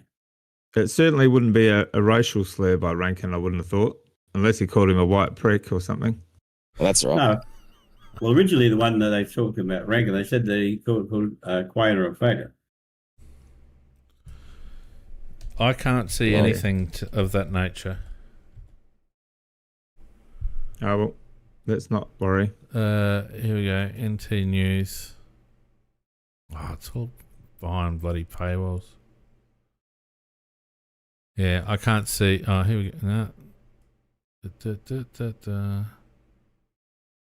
No, there's a brawl at Ridgehaven. No, I can't. Well, the Twitter post says that he called him the F word for wearing painted fingernails. Oh, really? That should be fair enough. Like, fancy using that word though. Of all the words, don't. Oh my god. Who said it though? Tex or Isaac? No, Rankin. The talk is Rankin. I don't know if there's truth to it, but that's what the Twitter post says. This is not official. This is just a guy on Twitter. Yeah. So, I don't know. Let's let it play out. The other thing that we were going to talk about before we talk about next week's game real quick is the All-Australian squad. And I just wanted to make the observation that we are top of the ladder. We'll finish top or second depending on the results of next week. But what's going on here? But we've generally how can only 2 players, maybe 3, in our squad be in conversation for the All-Australian team when we're a game and a half ahead of the rest of the competition? You know, How I can agree you with tell me? you. Well, I guess one of the reasons for that, though, is the fact that we're a very even team. When good teams are Correct. even, and I think that's probably the answer to it. We've got two or three, maybe four outstanding players, and the rest of them are just very good players who play their role. And you know, you could argue that Dawson is definitely one. I don't think Rankin's been consistent enough to make it, although he's a star, but he's still not consistent enough. Phil Thorpe, but he's going to have competitors for that particular position. I think Worrell should be a certainty, and Keane, well, he'll have competitors for that position. So, really, I think probably if we had two in there, that would be the minimum we should have. And after that, I think anything's a bonus, really, because I think that there are good players in every team, and as I said, the stars are the ones that get in there, and we're not a team of stars. We've got good players, really good players, and that's what you really want. You just want to have really good players on every line. That'll beat a team that's got two stars and ordinary players around it. So. I just like the fact that if we only get a couple in there, I'm happy with that, because as long as they're the right two, I'd just rather win a flag than worry about that. Oh, for sure, yeah. I think the one that I'm really strong on is Mark Keane. I think he's been severely underrated, and as much as Worrell has done a lot of intercepting, Mark Keane has done a tower of work on usually the number one forward. And we've given away 1,500 points against this year, by far the most stingy defence in the competition. As Big Man pointed out, we've only lost by an aggregate of 51 points in the games that we've lost this year. So we've hardly I think our biggest losing margin was, 19 points or whatever. Our back line has been almost an immovable object, and the two main consistent players in that has been Keane and Worrell. So I think they're a collective. Brownie, you're shaking your head. Yeah, I don't think Keane's in the conversation this year. I think there'd be 5 or 6 defenders at other clubs that would be ahead of him. I think Worrell's probably been a bit more flashy and a bit more reliable, and probably makes less blunders. I think Keane still has that, a bit like Macca said earlier, when he's got the ball, you still got your heart in your mouth wondering if he's going to drop it or bloody kick it to someone. I don't think he's quite the finished product yet. I think he's potential to be an All-Australian in the future, but I think you're putting the cart before the horse a bit. I think we're going to struggle to get Worrell in there the way the Vic bias is, but I think Worrell totally deserves it, because he's been doing everything. Like, he's probably a bit more of a rounded player than Keane, and probably a little bit more consistent. I think he doesn't quite have the lows. But I think I think if we got Phil Thorpe in there and Dawson and Worrell, I think three out of 20, what do they pick, 25? I don't think Phil Thorpe makes it. 18 team. I think he's in the conversation. I don't think he necessarily makes it, because you've got Cameron, I'm just trying to think who's the power Darcy forward that would knock him out. Even Gunson's kicked 60 goals. Yeah, Norman's done all right, but He's kicked 60 goals. Yeah, but Phil Thorpe's also like switch hitting and playing in the ruck, and having an impact as well. So you've got to take that into consideration. You can't just say, you can't just judge him on his forward craft when he's playing 30% of his time. Norton's been good at the end of the year. His first 10 games were pretty average. So he's had that young lad at Brisbane, Logan Norris? Yeah, and again, his last 4 or 5 games have been really good.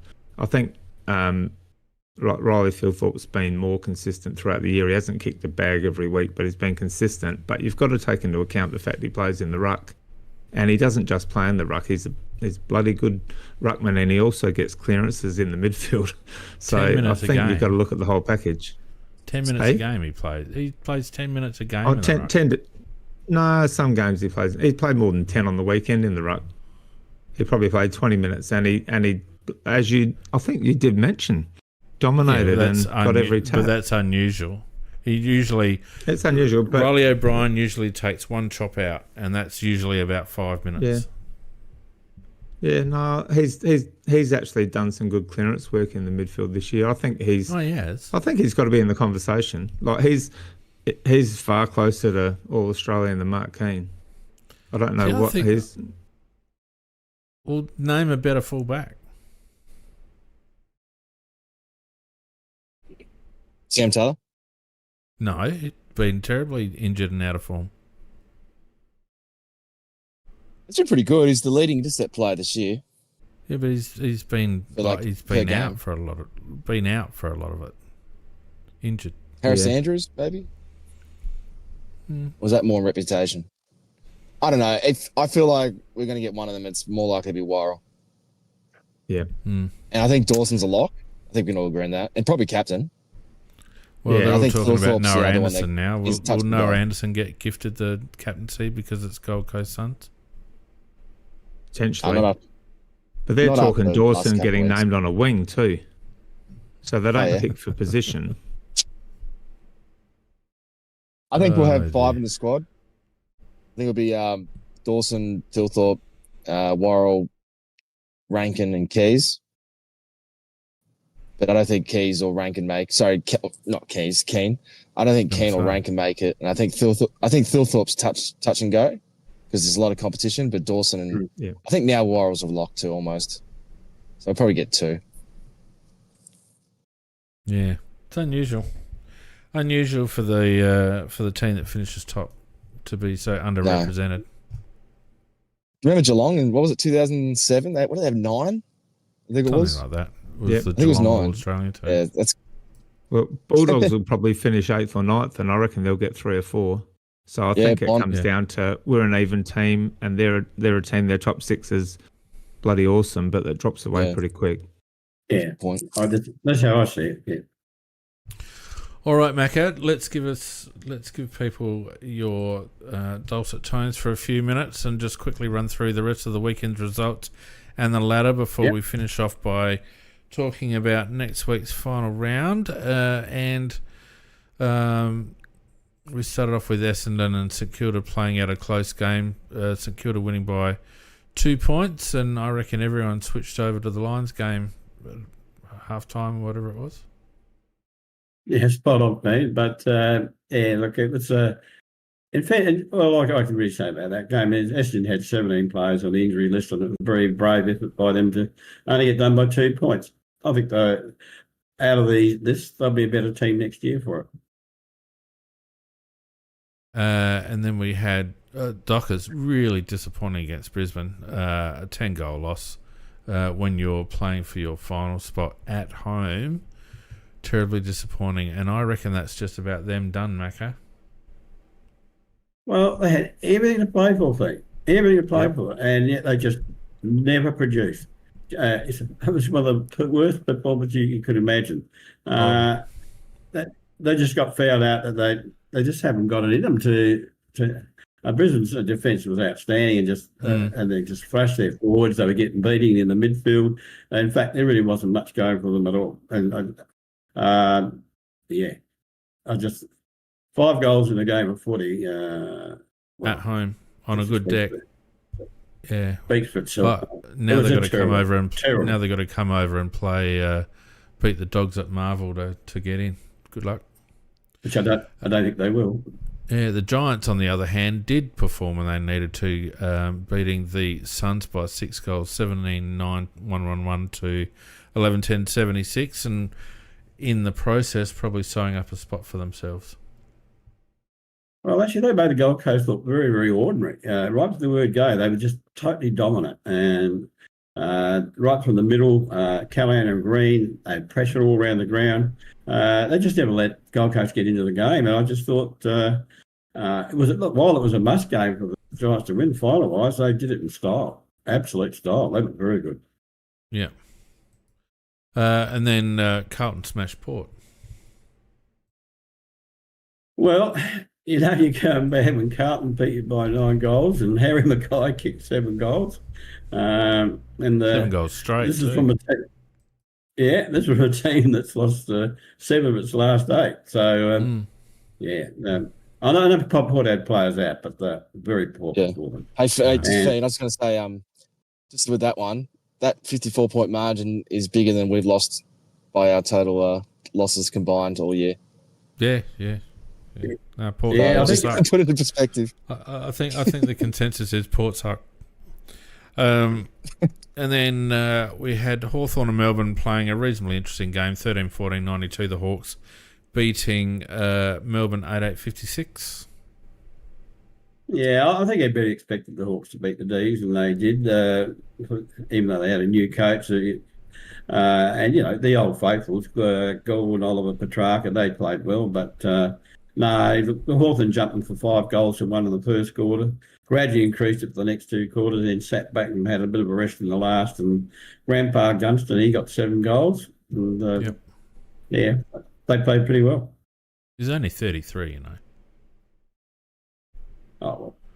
It feels like he's been around forever, but he's only 33. Yeah, I think he must be about 35. It's just like, as you said, he's been around forever. Yeah. North, 7-goal victors or 8-goal victors over Richmond 2015 to 13-9. A bad injury to Zerha and 430 disposals to Sheasel. Yeah, 54 disposals, equaling the AFL record, but he didn't get another one. But, no, I like Harry Sheasel. I think he's a great player. And, North Melbourne far too good to Richmond, who I think have successfully worked their way down to their target of being second bottom. I don't think that they're really in there for winning at the moment. It was pretty even in the first half, but then, 8 goals by North to 1 in the third, and that was all. The game was over by then. I just think Richmond were quite happy to put their cue in the rack. Brownie, cover your mouth when you yawn, mate. It's so rude. Like, Macca's sitting there trying his best, and we're all trying to stay awake while he's doing it. But I wasn't yawning at Macca. It was just lack of sleep. Oh, dear. Sydney gave us a glimmer of hope that we might have finished top a week early before Geelong. Oh, shit. Geelong just ran all over the top of them. But Sydney... Fairly even first half, mate. It was only 9. Yeah, but it wasn't a very intense game, was it? It was a training run. No, and after half time, they just listened. Nothing more to say there.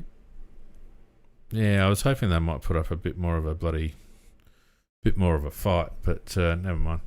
And then, how shit a fixture is this for poor old West Coast that they have to come over to Melbourne on a Sunday afternoon at 4:30 and play at Marvel?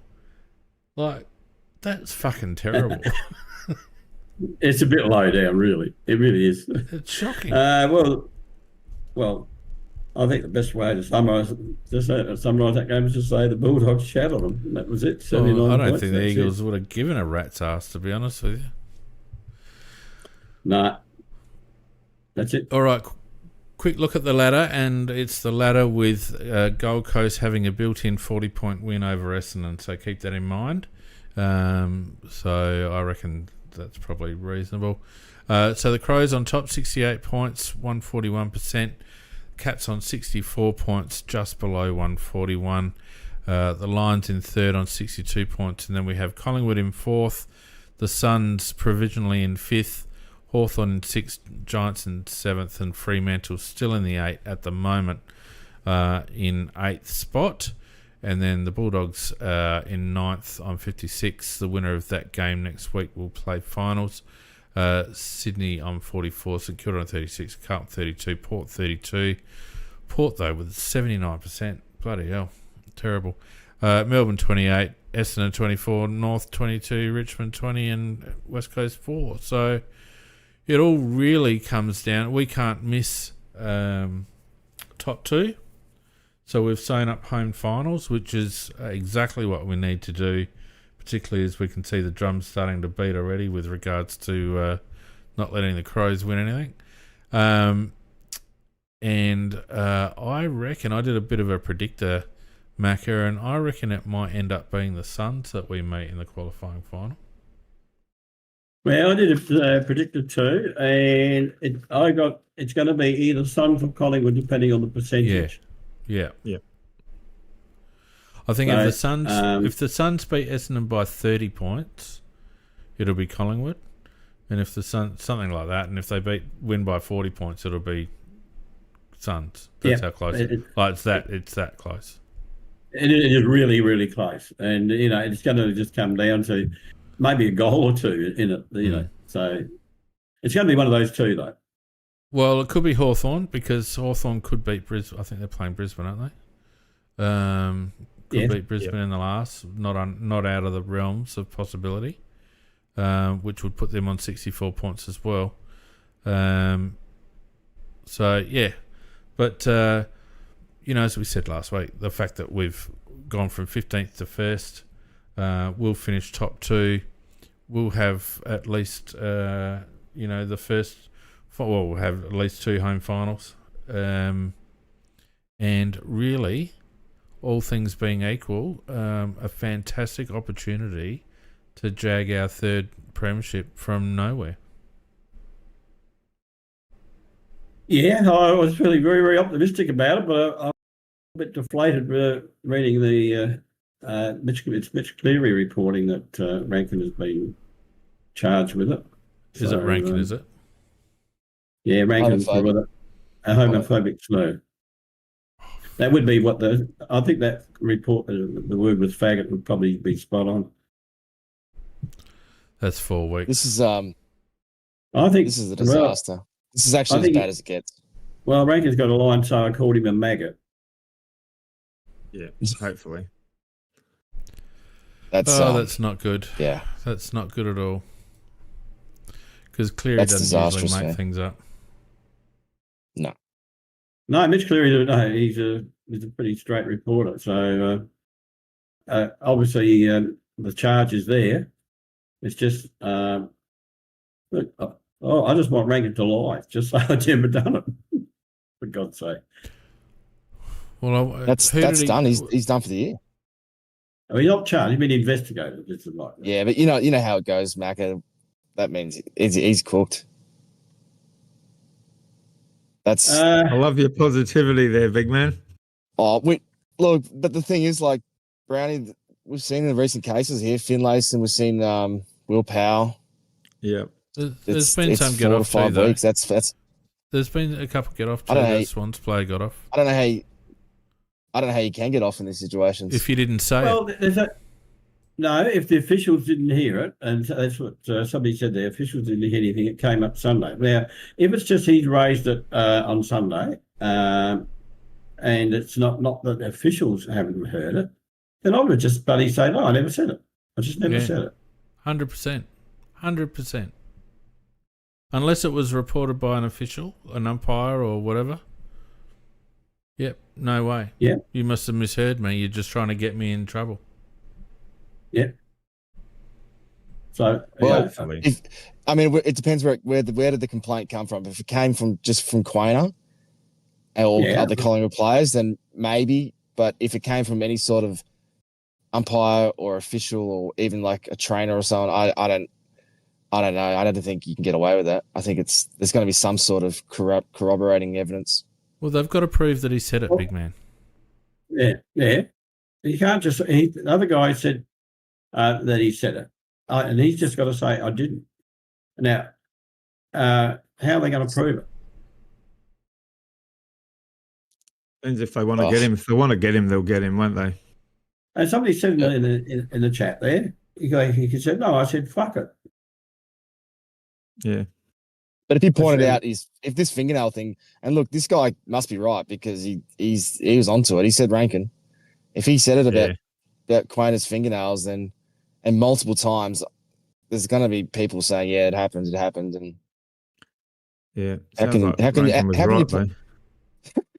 can you point out someone's fingernails and then say that word and not, and then sort of lie and change your tune about it? I don't see how he gets away. I hope like he does, because this is just beyond disastrous. But it's so typical, isn't it? This is like Parvo. This is like just this shit.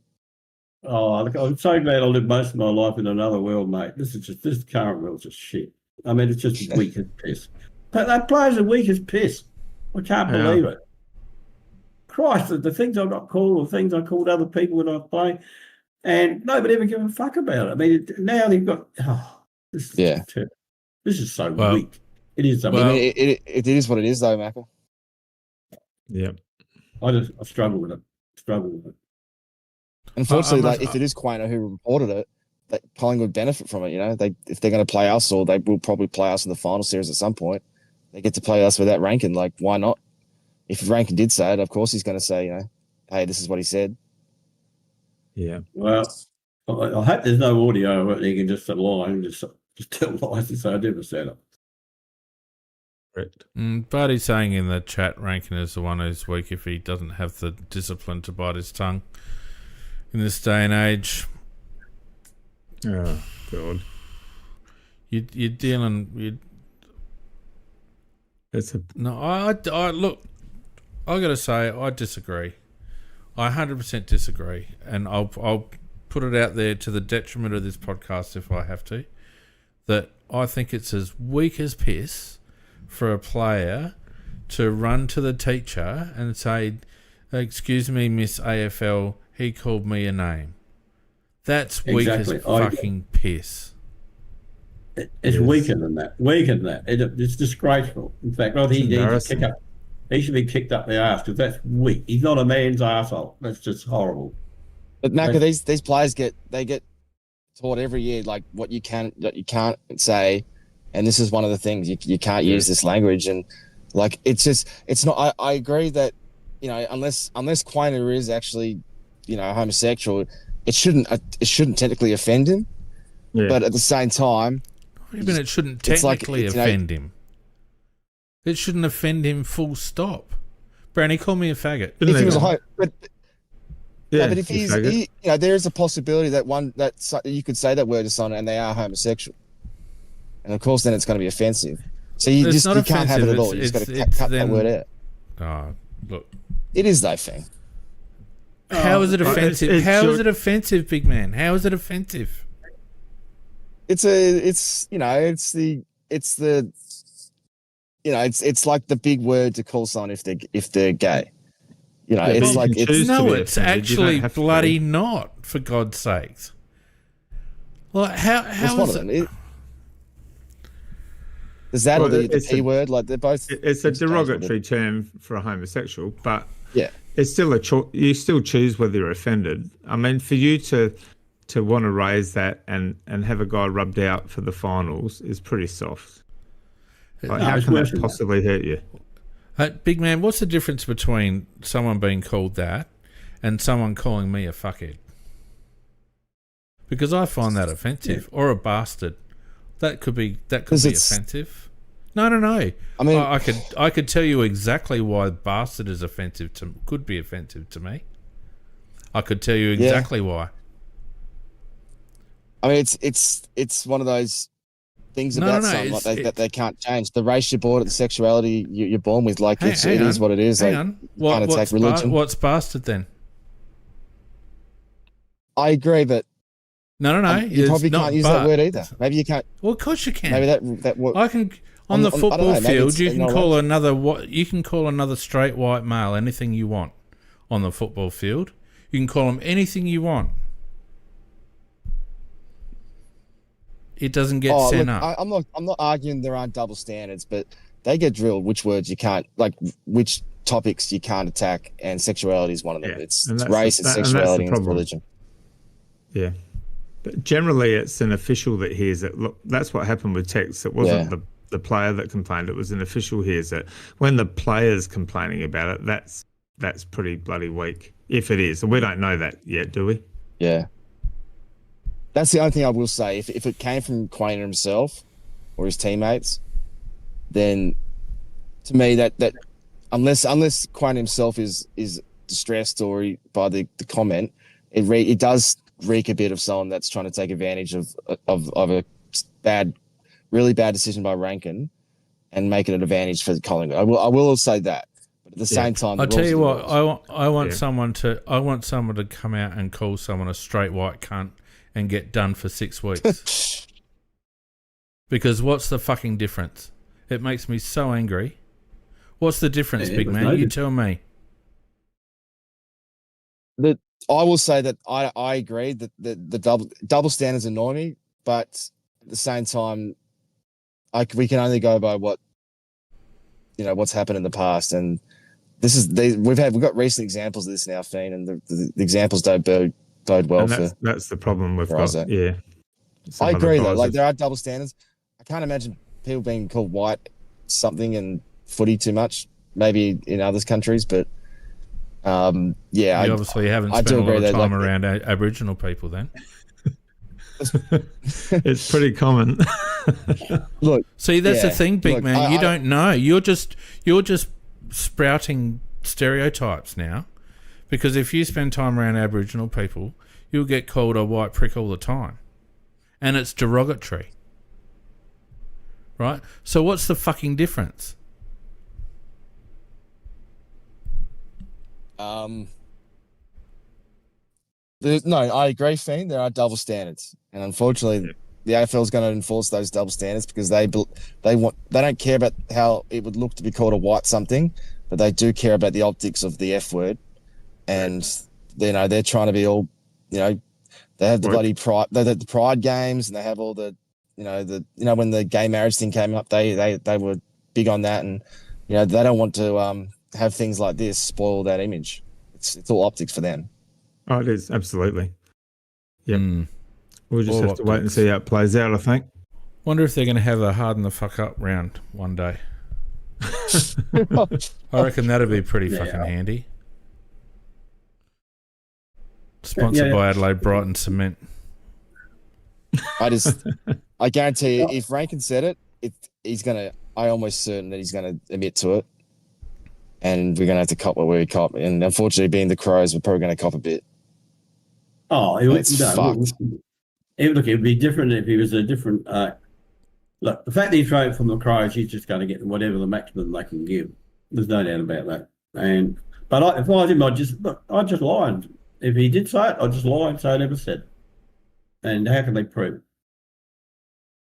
And I've got to say, if it was the player that reported it, it's piss weak. I don't care what anyone says. No, I think it's disgraceful. We had blokes blokes that used to beat the shit out of each other during the game and then go to the tribunal and say there's nothing in it. Back in the day and stick up for each other. What I'm saying, I will say, Fiend, they just say things. So I was going to say, Margaret, if an umpire overheard it, let's say it came from an umpire. No, I'm not saying or an official. no. I said if it was a player that I know. That's what I said. But you would agree that if an umpire overheard the comment, Rankin deserves a punishment. So at the end of the day, the action is still punishable, regardless of who heard it. Does that make sense? It depends where it comes from, though, doesn't it? I mean, it is if it's just a player. If a player's just lodged it himself without any no official man and a player, then I reckon that player should be beaten up. I mean, seriously. I mean, they used to say things like, "I effed your mother last night," and all I'd say to them was, "Yeah, she said she had a dead root last night," and time to move on. I think. But they're only words. They're only words. I'm more worried about how you know that, Macca. It's ridiculous. His mother and him were very close. No. It appears so. Anyway, let's move on, I think. We've done this one to death. We've done this to death. People don't agree with me. I don't really care. I think people are far too precious these days. And, yeah. Oh, I've just denied. But I can also see the point that people say, well, Rankin should know better. He should know better. He shouldn't have said it. But it hasn't been proven that he said it, and it's unfortunate that under the current environment, if he did say it and it gets found that he did say it, we won't be seeing Isaac in the finals most likely, which will be terribly deflating terribly deflating for the It group. does. All right, but until we know more, let's leave it there, shall we? We shall, but it is flattening. Yeah. So North Melbourne to finish off. Nick's in the presser said that he wasn't inclined to rest players. I reckon the only one that they might think about resting is Riley Thilthorpe, because he still seems to be just a little bit troubled with that neck nerve pain or whatever it is. But I don't mind the fact that they're going to run this season out with a relatively full squad. What do you think, big man? For our selection, sorry, I'm still a bit rattled about the whole thing. We're all flat, I'm sure. Move on. Yeah, look, what was the question? Sorry. Move on. Just making sure. What was the question? Leaving people out. Yeah, Should we rest players? Well, Thilthorpe was apparently a bit sore in the last quarter with his shoulder. So, I mean, he does have a 7-day break, so hopefully that's enough. And I think that we tried the Burgess thing and that didn't work too well, so I'd be pretty hesitant to not play him. Apart from that, we seem to be getting rests anyway. Laird got an extra rest because of his bloody suspension. And we don't know what's happening with Pedler, so I'm curious to see what that hamstring's like. So if he's possibility to come in, then I could see someone else being rested. But yeah, I don't know. I think at most Thilthorpe if he's sore. Otherwise, based on what Matthew Nick said, I don't think we are going to make too many changes. So, look, you get the bye period afterwards, don't you? Anyway, to rest up, and 2 weeks off isn't actually that beneficial for most players. So, I'd be surprised if he rested anyone. Thilthorpe maybe at the most. Brownie, what do you think? What do you reckon, Brownie? Yeah, I concur. I think having the break the week after is, having 2 weeks off in a row isn't perfect leading into a final. So I'd be, again, resting Thilthorpe if he's only a little bit sore and there's nothing structural. I'd probably be hesitant to rest him. If there's something that could potentially be not get worse, then maybe rest him. But if it's nothing serious and it's just a bit of soreness, maybe just manage him with limited minutes, but still play him. Mac? No, I'll just play on. And full team. Just play full team. I think I'd be inclined to rest Riley if it's something that can be fixed with a bit of rest. I was surprised that he was still still feeling the effects of it, and the fact that he makes me think that it's more than just a stinger. So if it is something that can be fixed with a bit of rest, I'd be inclined to rest him. Otherwise, who would you bring in, Fane? Oh, anyone? What does it matter? Well, we need a forward ruck because obviously need someone to help O'Brien. So, are we going the Burgess route again? I mean, that way didn't pan out too well last time. That's all.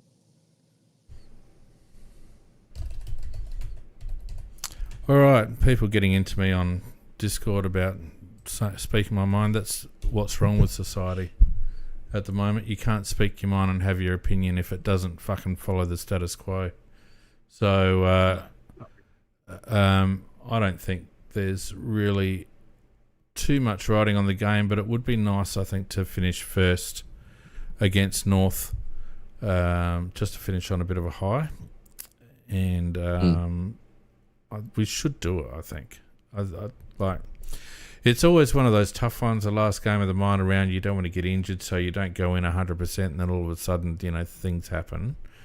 But I think Nick's made a really good point at the presser that he feels that we're not in the greatest of form, and I agree with him. I think we're not in the greatest of form, and I think it's a good opportunity to go full on against North and try and recapture a little bit of that form, and go into the bye on a good note. That's how I see it, Payne. And we are playing a as good as we were like a few weeks back, and even though we did have one in those two close games. And I think that I would be playing the full team, trying to get this is an opportunity to try and get out the game pattern that we really want to play in the finals, get that right.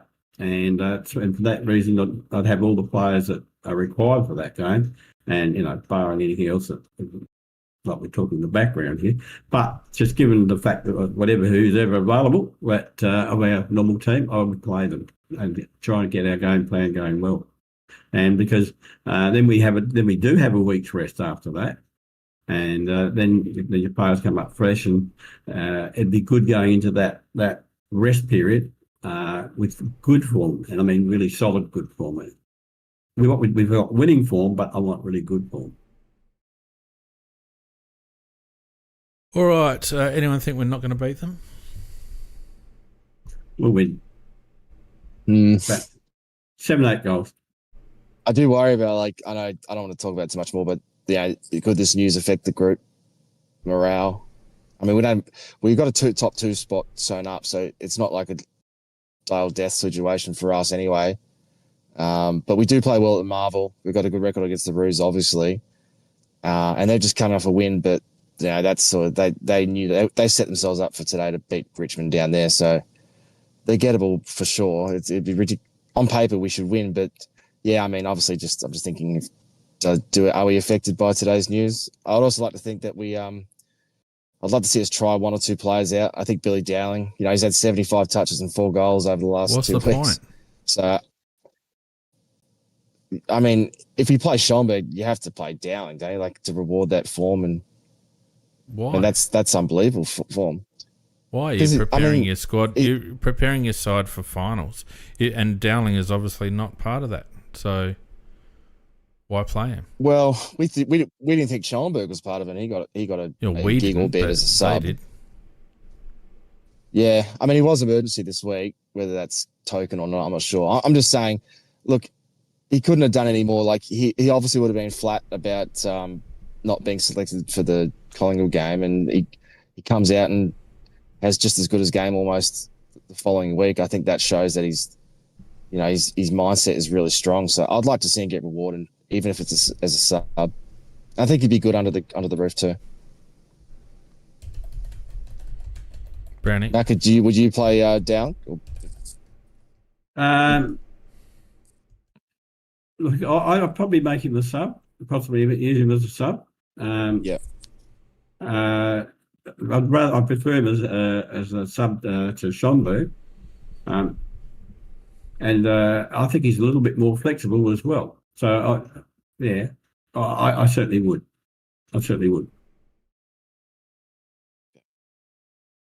Yeah, I actually reckon I'd have him in rather than Murphy. If we're going to be we're giving Murphy a game, and he's surely not part of our finals calculations, so I wouldn't mind just giving Dowling one game, just in case he shows something, because we don't know. We could get 3 or 4 injuries over the finals and have a completely different side in the grand final if we make it. So I think just trying another player at this stage isn't going to do any harm.